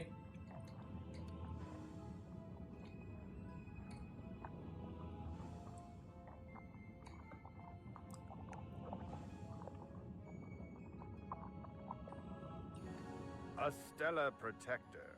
Ah, yes, I wove a binding of lethargy upon it so long ago I've forgotten the unweaving incantation. I tell you what, the war with Celestia ended ages ago for me, and I have little interest in further conflict. I gave the incantation to my 3 former henchmen, Thrail Bone Striker, Vorgan Soulbreaker, and Sarvis Bloodsword. However, they're not as pragmatic about the war as I am. They won't give up their pieces of the incantation without a fight.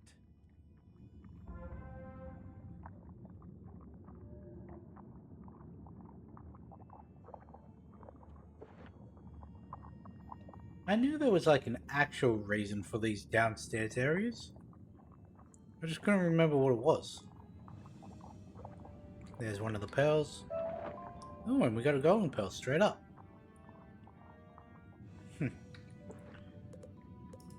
Yeah, that's all good. I don't think we have to fight all 4, but just in case.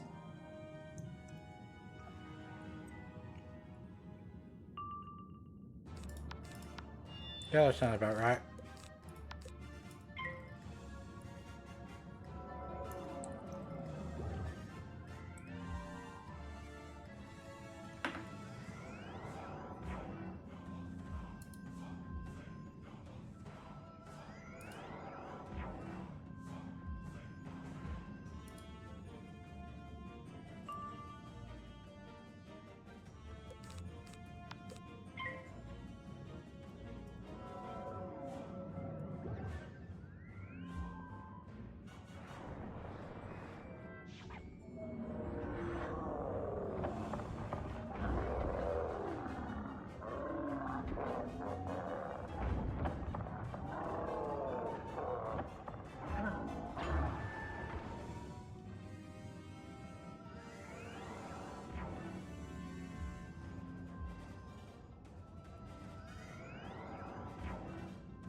No, I was expecting them to actually be bosses.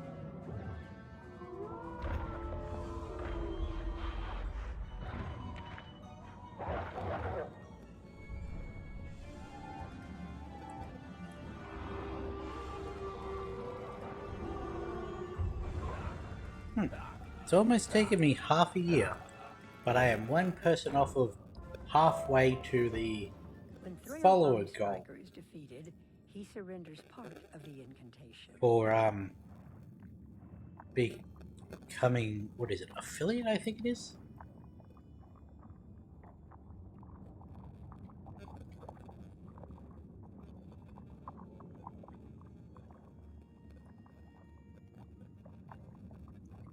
Oh yeah, you gotta remember the what is it? That's the only time you actually have to come down this one. It's those front 2 and the back left one when you come in are the ones that can spawn.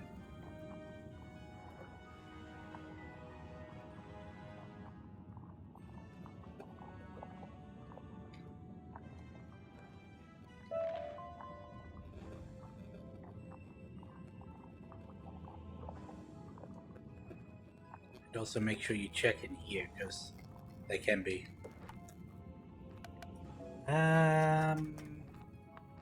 Okay, don't need that one then.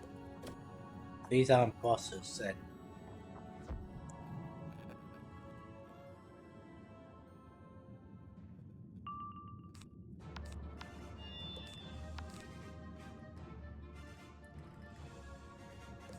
Why did they not?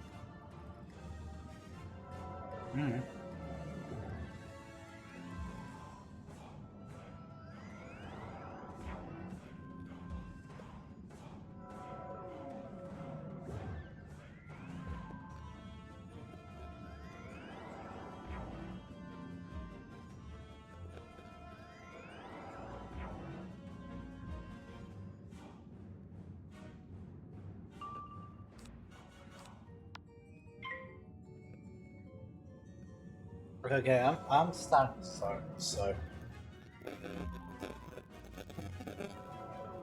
maybe 6.5 hours might be pushing it a little.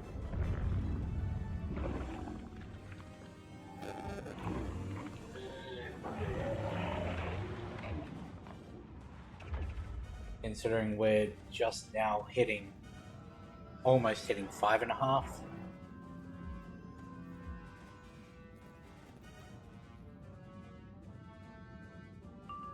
I mean, I'm still gonna go for the extra hour, but I wasn't expecting it to take this much out of me.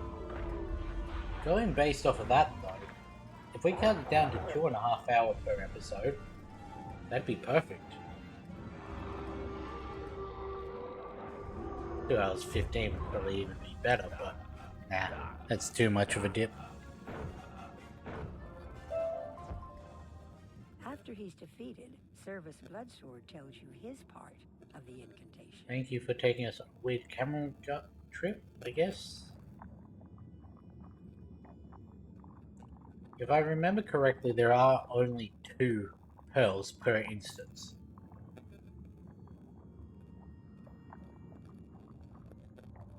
Or is it up to 2?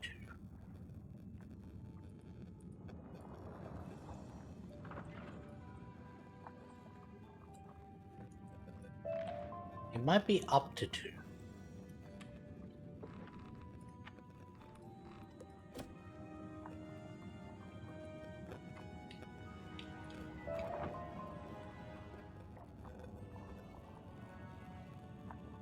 Oh no, there's the second one.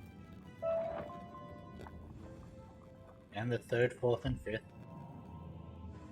No, and the 3rd and the 4th. We don't count the I mean, obviously we don't count it. If that was the second one, we wouldn't be counting the golden pearl from earlier.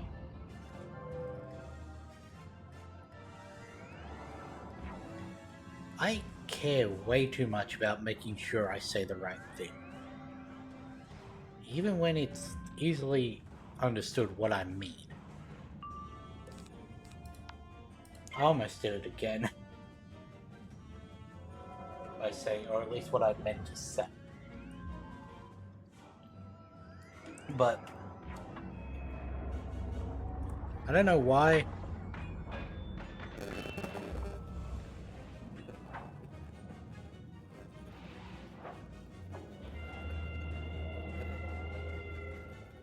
But I've been doing it all stream today.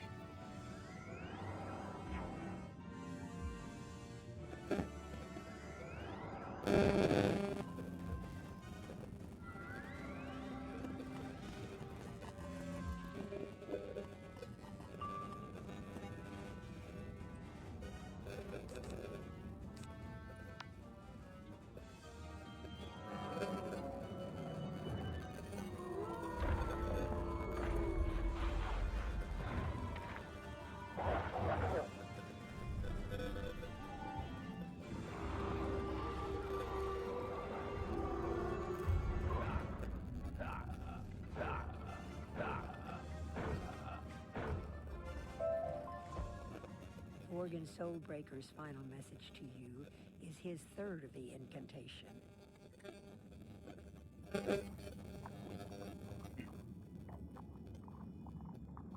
Okay, back to Gloomfang. Who I'm pretty sure I called Gloomface earlier. Because I swear that's what You got the pieces of the I read his name as. incantation. Excellent. Let me tell you the sequence, if I can remember it properly. Captain Gloomfang explains how to combine the 3 pieces of the incantation. There you go. You should be able to reactivate the Stellar Protector now.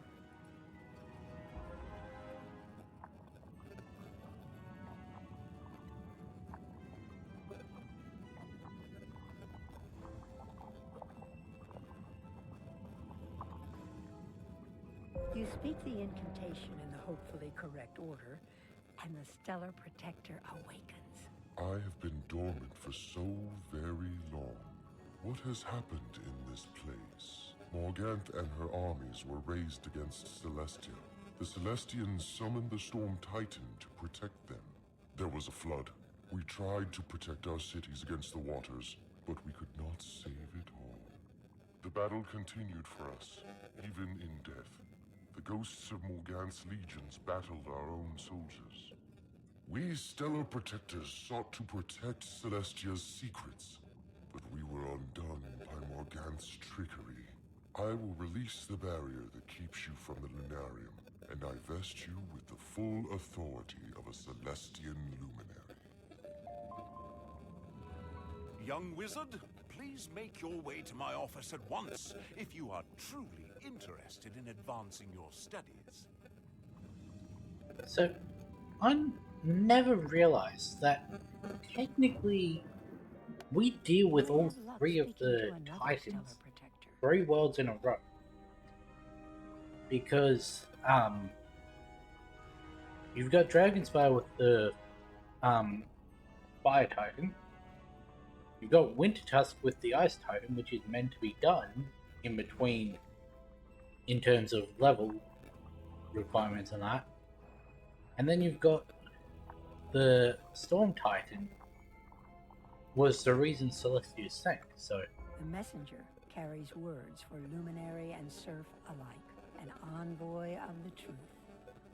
It is a sign of conciliation and of friendship, a herald of negotiation and of proclamation.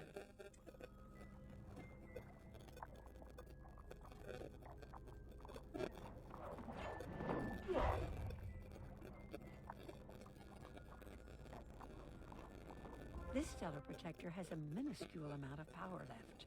I exist to serve my luminary. The souls of the dead are trapped in this place. Morgant's legions, their spirits corrupt this place. Selenor will not open the inner sanctum while they remain. Release the crystal pylons and the ghosts will be free to depart the Lunarium if they are set in motion.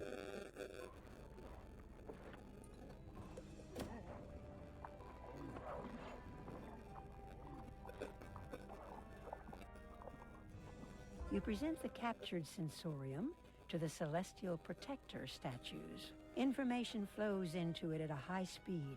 The sensorium crackles with strange energy, as if it's full. Okay.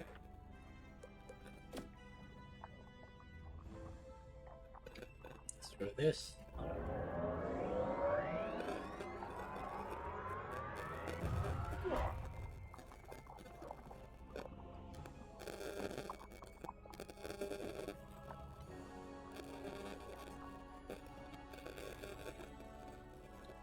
This.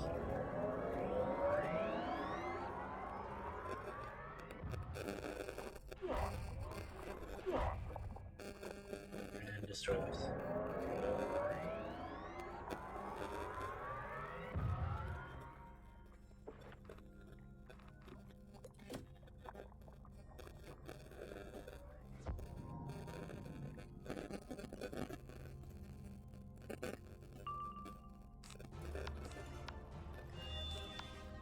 Is there also a thing out in the Lunarium? No. Based off of this, the next one is the Science Center.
Defeat Selenor.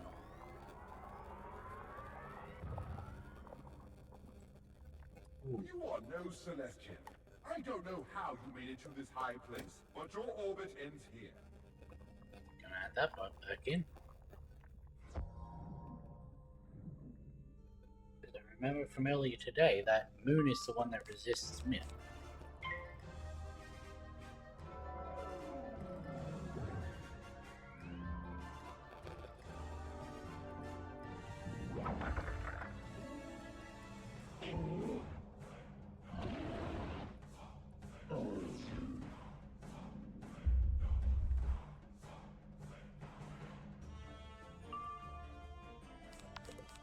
and that one.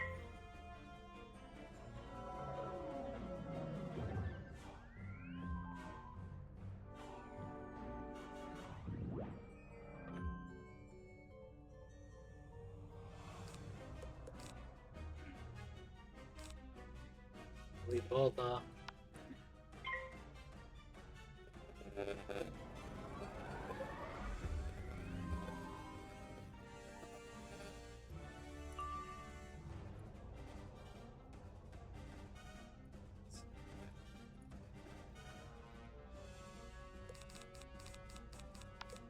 That one.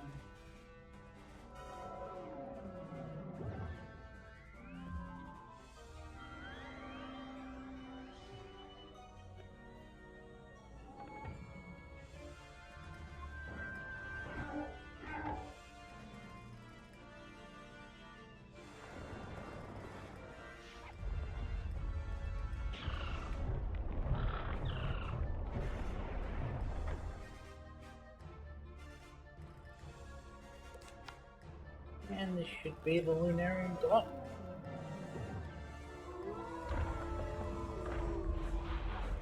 We achieved what I said I wanted to do in this episode with an hour, basically an hour left to go.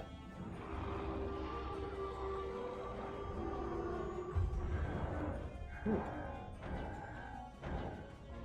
As we fought, I sensed that your heart is not tinged with the evil of Morganth's shadow web. I release unto you the moon of Celestia. Use The it moon well and of wisely. Celestia. May it grant you hope and direction in the sea of night. Okay, I really need to go sell stuff after this.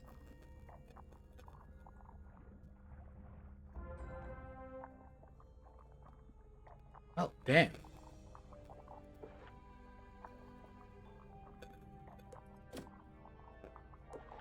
Just got 35, pretty much from just in here.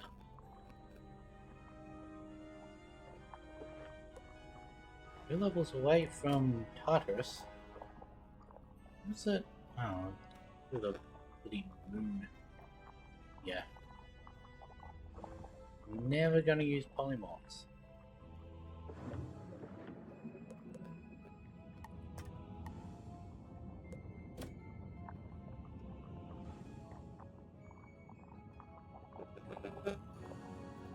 I have a feeling Engineer Montgomery is a bit of a ways into the science center.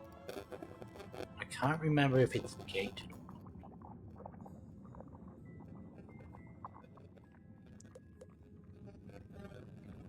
Yes. It always worries me when it comes up like that.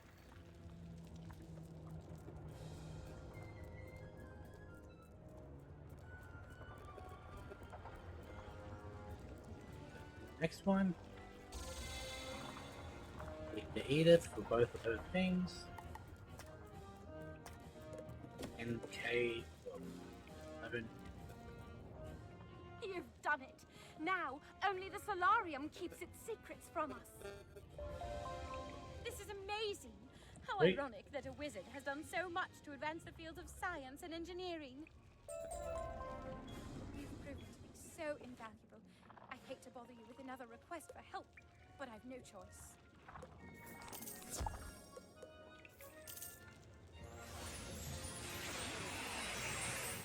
Actually, the first time I've done that, this character. You've proven to be so...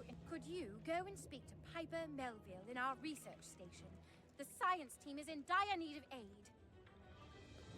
You're only giving me 700 odd for that?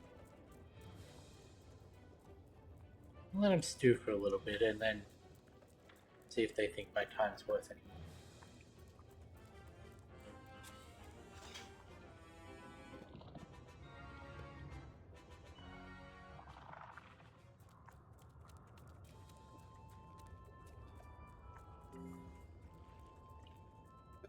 Now let's just get your chest.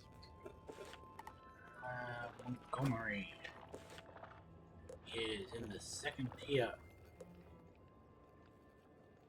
There's a gold key boss in here.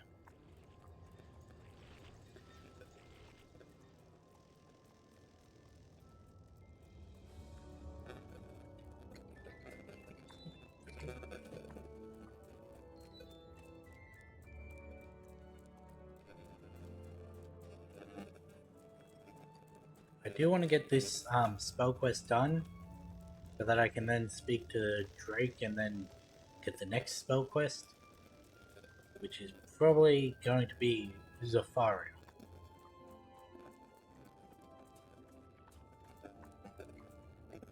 What can I do for you on this fine day, my spell-slinging friend? Oh, a quicksilver shield? Not a problem. I've got one right here.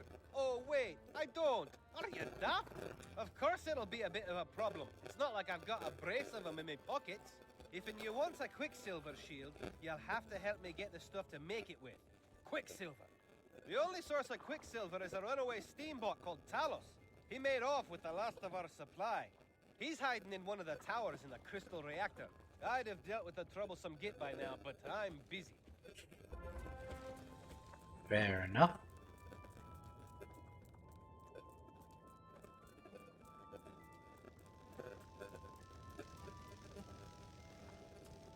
Round dam.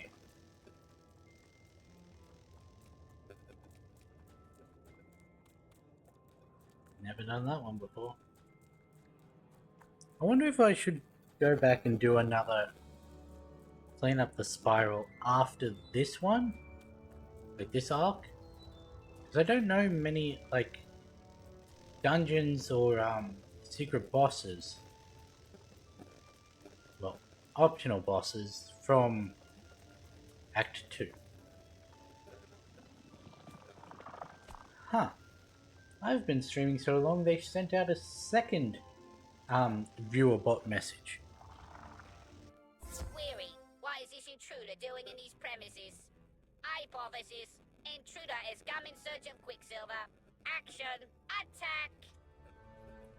Well, you're not wrong, so...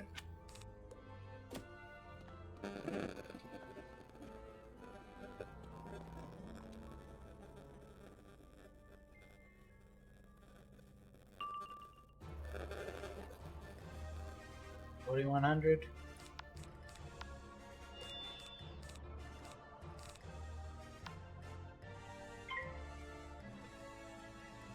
I didn't notice he had 6 bits.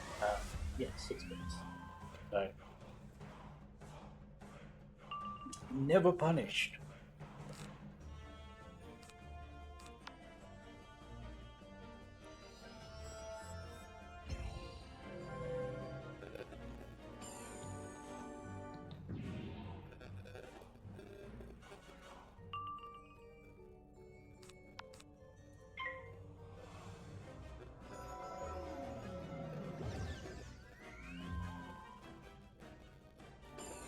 You just... Okay.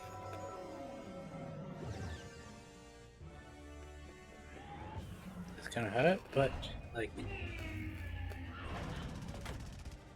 barely?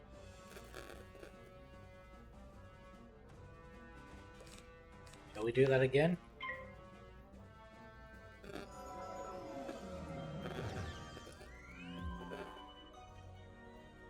Why didn't you do that with the first one I did?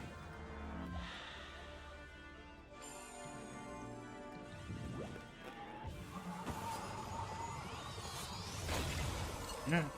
Maybe you did and I just... No, because where did it go then?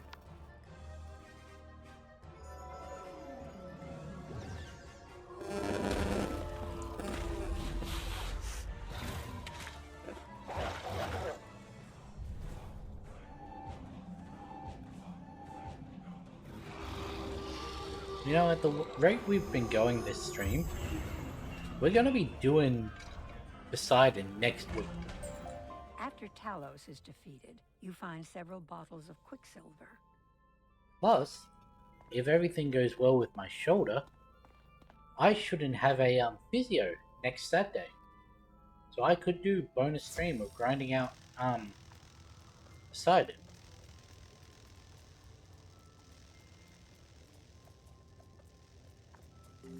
If necessary. It might be that Poseidon only drops on school stuff, so it wouldn't really warrant a full video.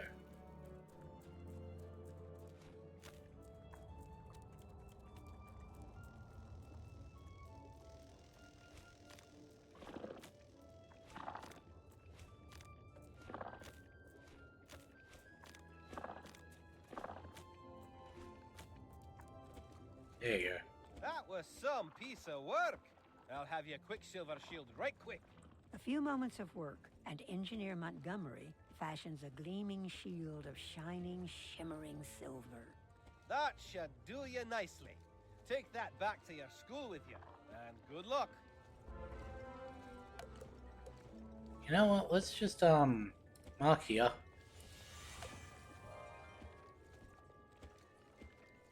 Keep forgetting to unequip the this house so that I actually go back to the dorms. I wish there was like a bank or something that I could just dump all my stuff into.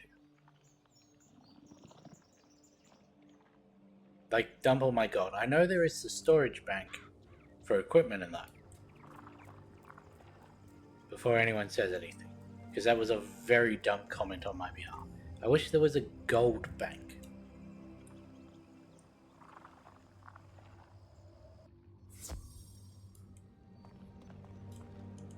Am I correct to assume you've done what I asked? Good.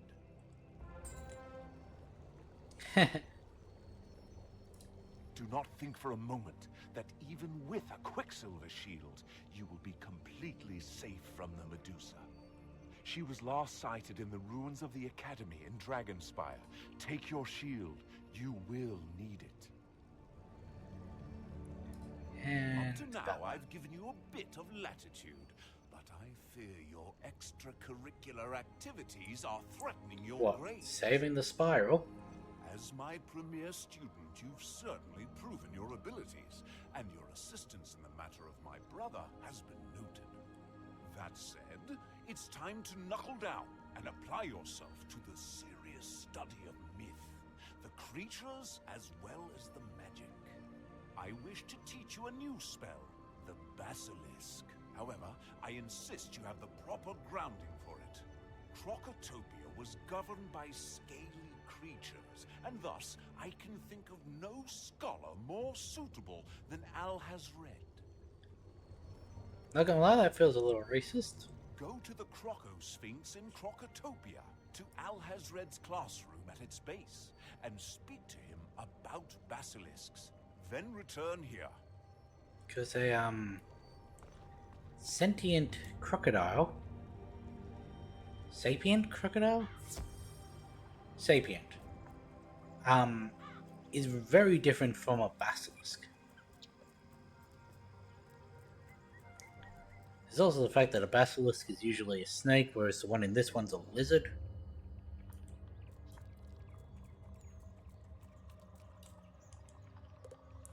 Anyway, Dragonspire. We'll get Medusa first, because we're meant to get Medusa first.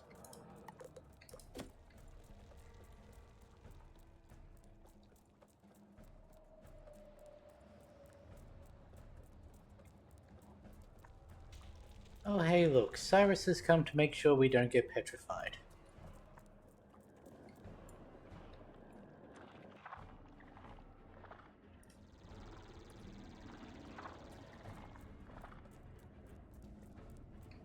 You see some scales on the ground. They don't look like they belong to drakes or draconians. What's up?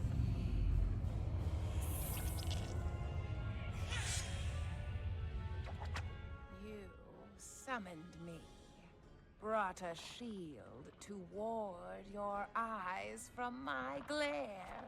You are cunning and resourceful. I will serve you.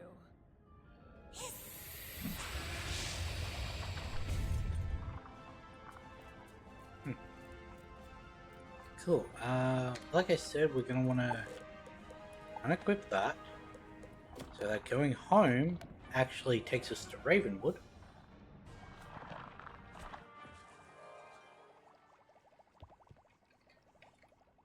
I forgot I had that Mantis statue. Or plushie, whatever.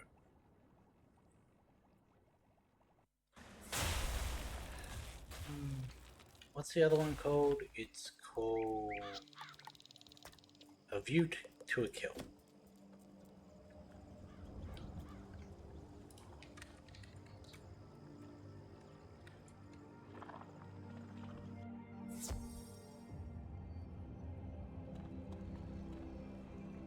Despite your best efforts, you've impressed me. Use this spell with caution in the future.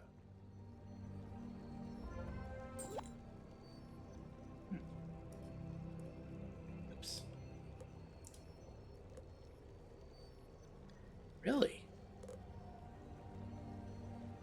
It's okay. Because that's the Avalon quest.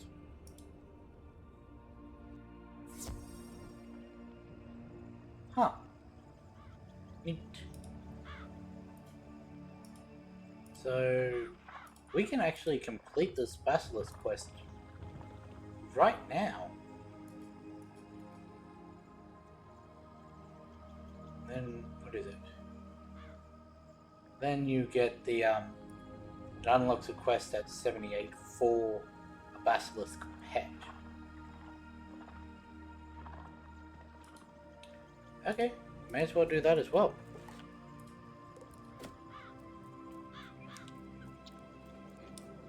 Excuse me. Was not expecting to be able to do it immediately.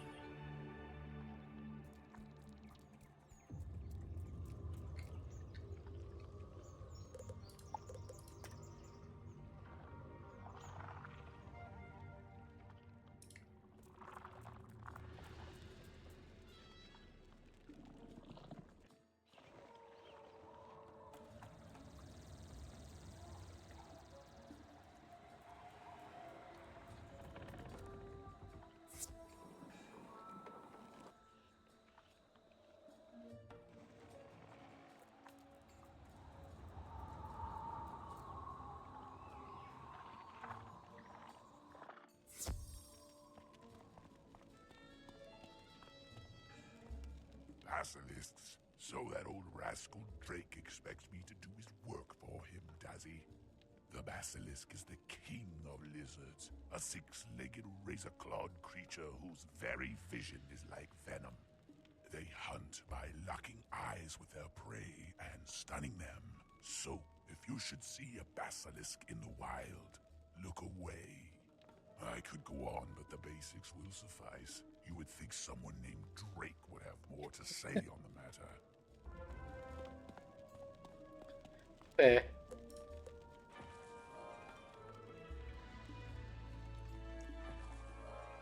Cockatrice, that's what I was thinking of. When he said the vision is like is paralyzing, I was thinking, isn't that the bird counterpart? That's like basically the same instructions but reversed on how to create it. The cockatrice I was thinking of. And that's more of a poison gaze than paralyzing. Sure Al has read, begrudged you every scrap of knowledge he taught you, but it should be enough. Now we shall turn to the more practical matter of procuring you the means to apply your knowledge.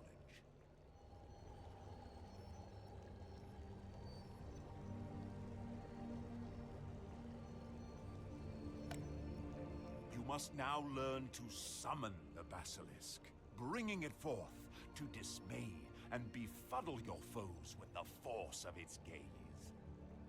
However, you must work for such power. The spell is not at my disposal to provide you. It lies in Dragonspire, home to the dragon. Go speak to Milos Bookworm in the Athenaeum. He will give you the means of summoning the basilisk, or put you on the right path.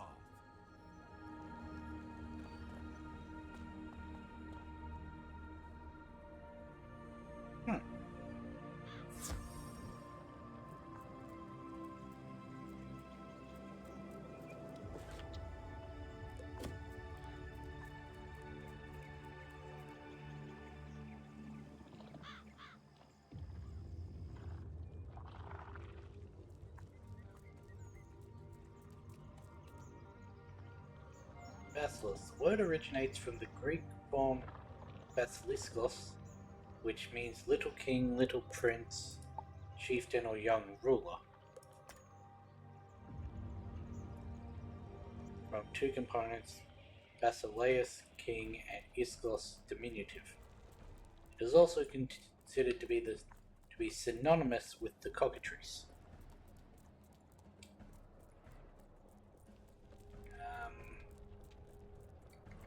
In European bestiaries and legends, a basilisk is a legendary reptile reputed to be a serpent king who causes death to those who look into its eyes.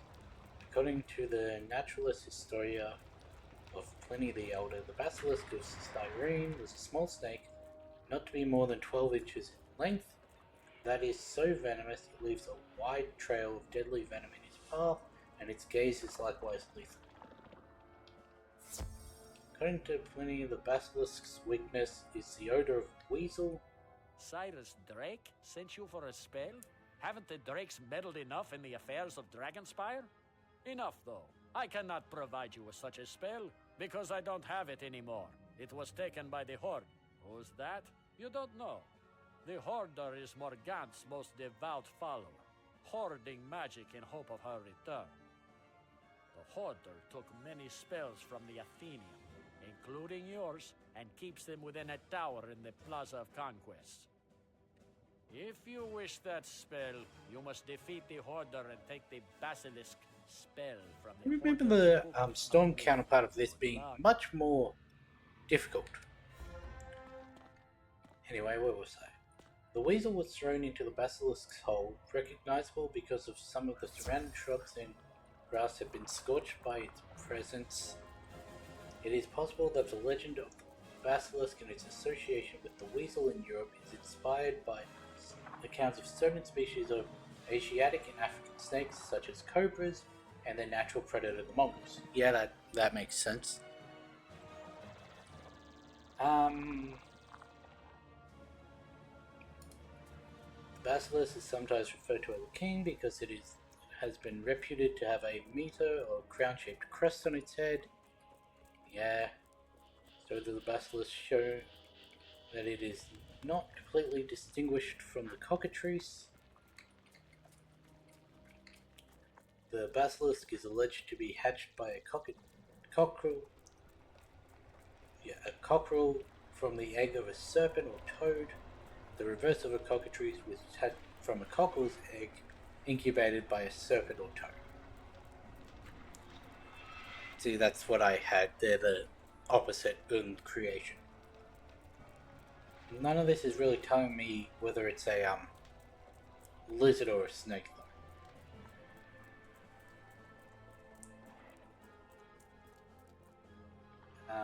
In medieval Europe, the description of the creature began... Who dares disturb me? A wizard? Excellent. I'll add your own spells to my collection. Rank 11, so... might actually use the trap this time. Anyway, where was I? Medieval English, the description of the creature began taking on features from cockerels. I'm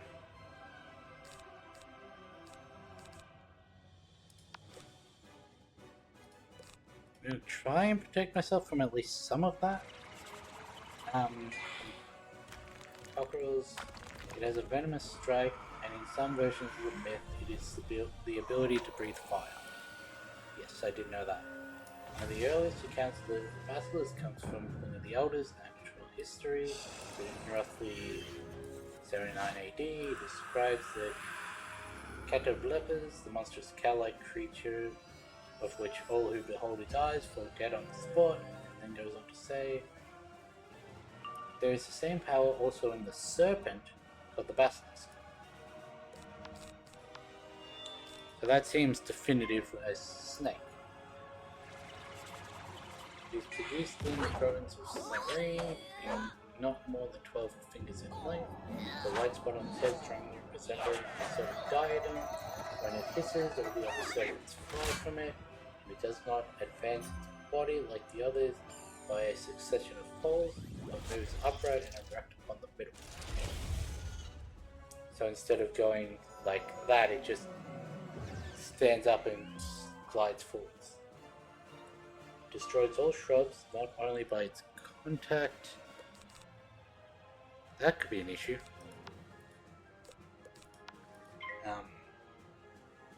Not only by its contact, but those even that it has breathed upon. It burns up all the grass too and breaks the stone, so tremendous is its noxious influence. It was formerly a general belief that if a man on horseback killed one of those animals with a spear, the poison would run up the weapon and kill not only the rider but the horse as well. Yeesh, that's a little brutal. To this dreadful monster, the effluent of a weasel is fatal. Effluvium? I don't know. A thing that has been tried with success, for kings have often desired to see his body killed. So true. You're using the negative 15%, aren't you? So true is it that it has pleased nature that there should be nothing without a taint to it.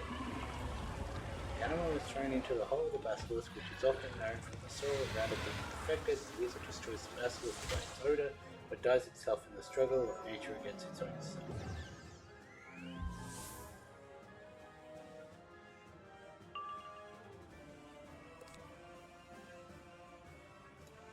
Yeah, that's what I thought. We're gonna have to do it anyway because of the negative 25, so we'll just pump that out, then reshuffle it again.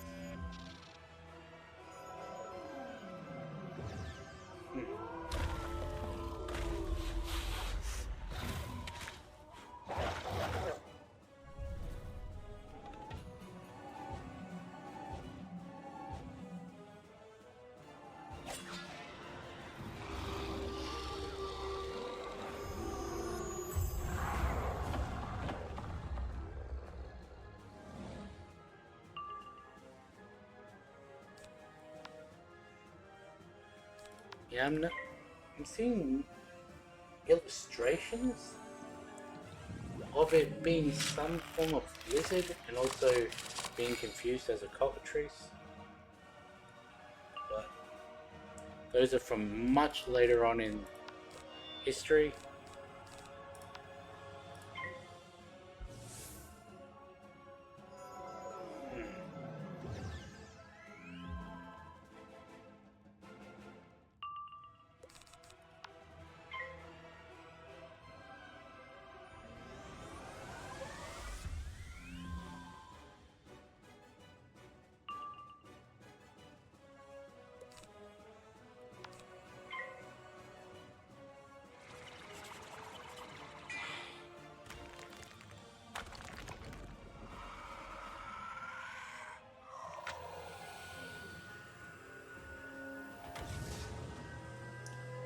Stories gradually added to the basilisk's deadly capabilities, such as describing it as a larger beast capable of breathing fire and killing with the sound of its voice. Some writers even claimed it could kill not only by touch, but also by touching something that is touching the victim. We've already heard that bit.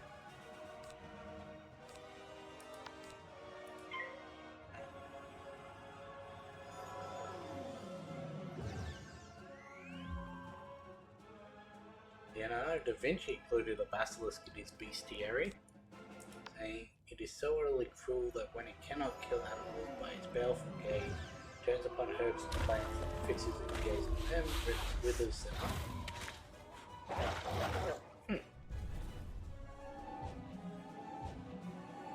In his notebooks, he describes the basilisk in an account clearly dependent directly or indirectly on these. He says not more than 13 fingers from You may have defeated me, from the but province of Morgan's Cyrenaica. power grows by the day. The Queen of the Shadow Web will have her vengeance!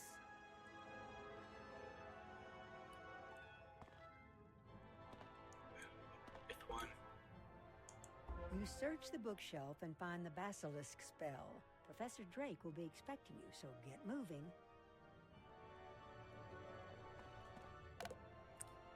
Home.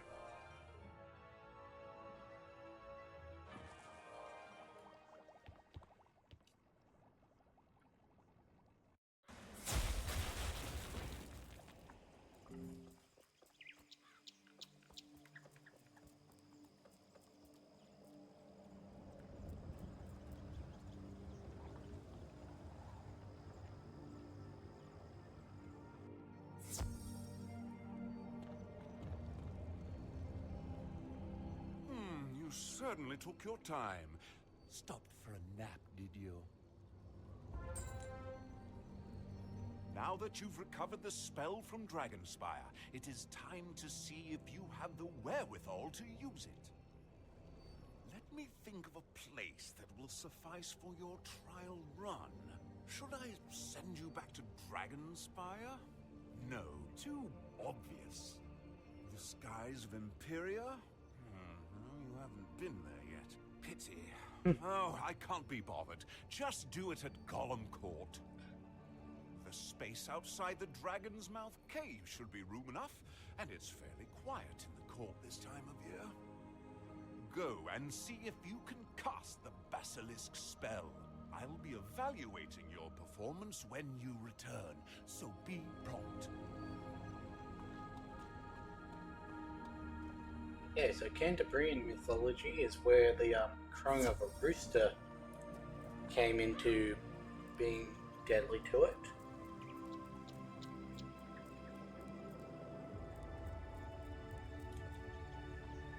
Apparently the creature has an intense and penetrating fire in its eyes, such that any animal or person gazing directly on it would die.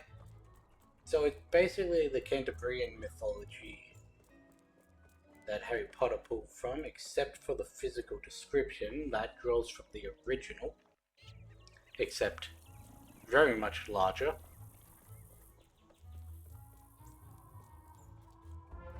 And the original is, the description is where the Percy Jackson pulls from, except that also has the fire breathing aspect.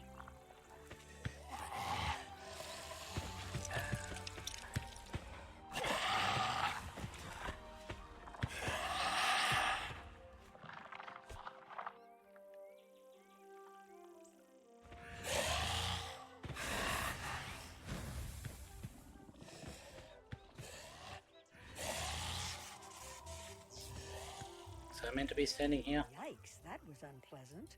Time to return to Professor Drake's classroom for evaluation.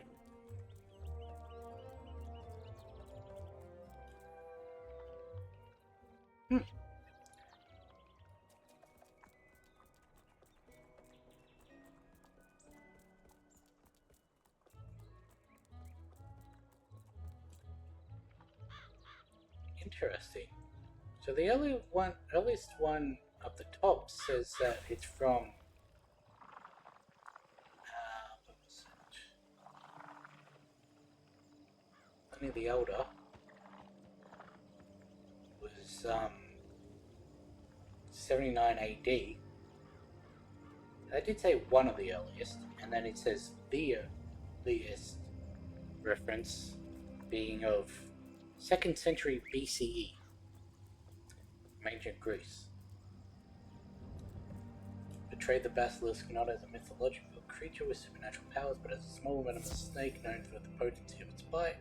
The description emphasizes the deadly nature attributes, particularly its ability to cause rapid death and decay, rather than the legendary gaze of breath found in later medieval accounts. Use this spell with discretion. I suppose you'll get better with it in time.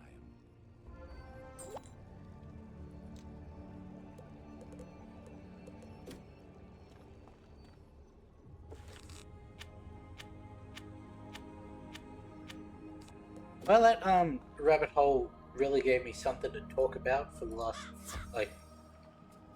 20 odd minutes. I hope we all enjoyed the history lesson of the basilisk, none of which, except for a single drawing from 1640s showing it as a lizard.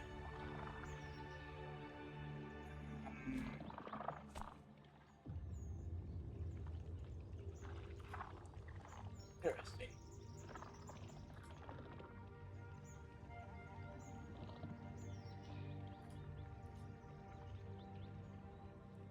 So there's a lot of literary references to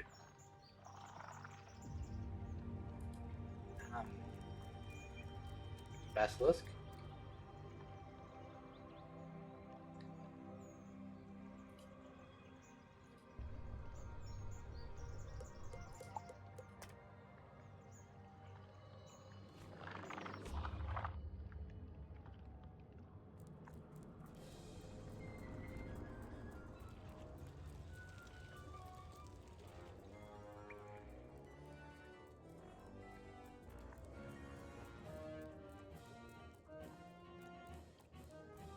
including 2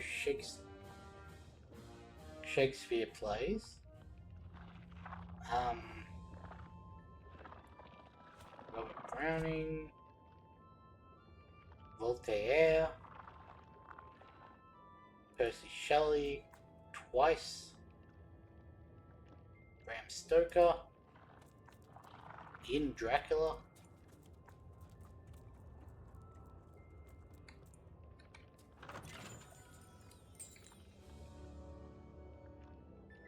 But still nothing except for that one drawing showing it as a lizard. Everything either has it as a snake or some like hybrid creature of a snake and a rooster, and some just have it straight up as a cockatrice. So Oh, thank goodness help has come. Where are the rest of you? You didn't come alone, did you? Suppose we can make do with the party of one. The steam drowners have gone berserk. They're the mechanical workers we brought with us to help with the digging and heavy labor. Now something's gotten into the cogitators and they're attacking members of the expedition.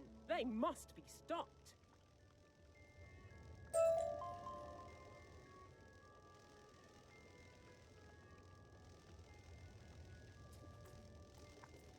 well, we've got 16 minutes left. So, oh, it's just the teleporter.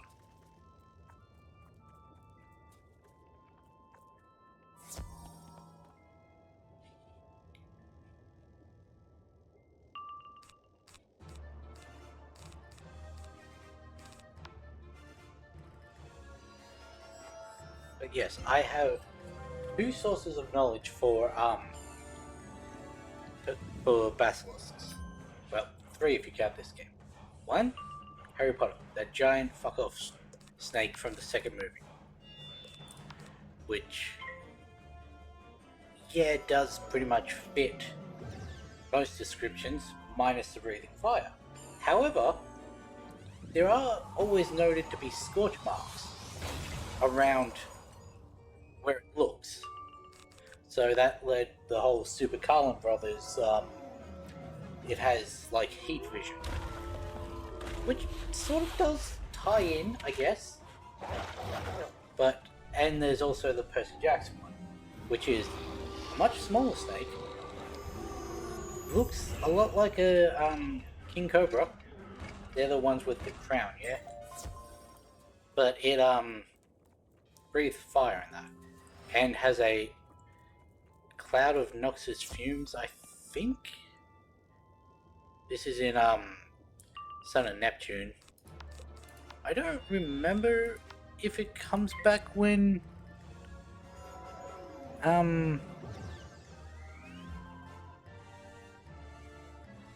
the Poseidon one comes back. I don't remember. That's not a good sign. Hello? Why are you not load?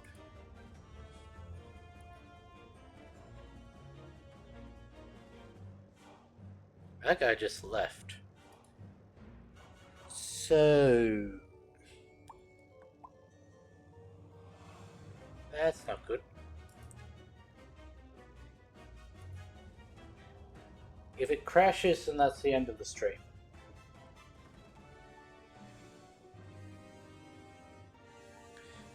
It's interesting. Ah, there we go. It's interesting because I'm not losing connect.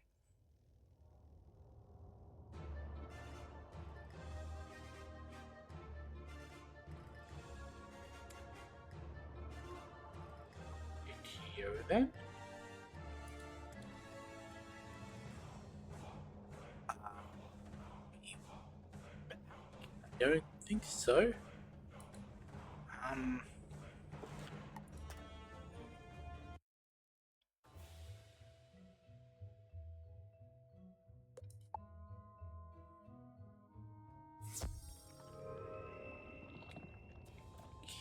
Hey, that was weird.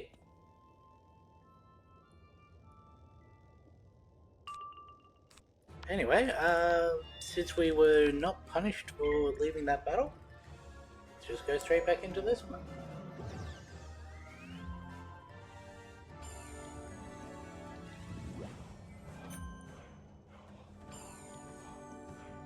Which one is the, like, anti-Poseidon giant? Is it Polybides? Yes. I was double guessing myself because I was thought, no, the king giant starts with a P. That's Porphyrion, not Polybides.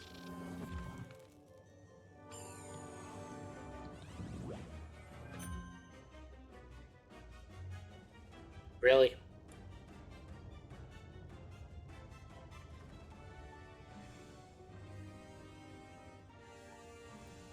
Oi, get off the battlefield.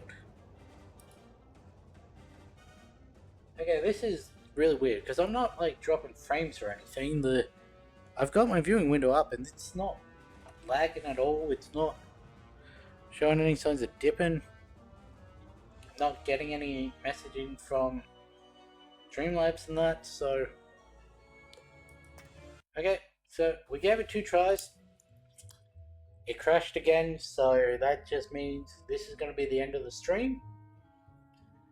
It's only 10 and a half minutes early, so not really that big of a loss. But, yeah, so it was my first attempt at a double feature stream. Didn't really take that much out of me. So I guess we can just keep going like this. I'm hoping this 6-hour 20 internet issue isn't a consistent thing, because I've seen no reason for it to have happened. Hey, we finally got back to the character menu. But yeah, so with that being said, tomorrow we've got the double feature of Baldur's Gate, and with that being said, I guess I'll catch you in the next one.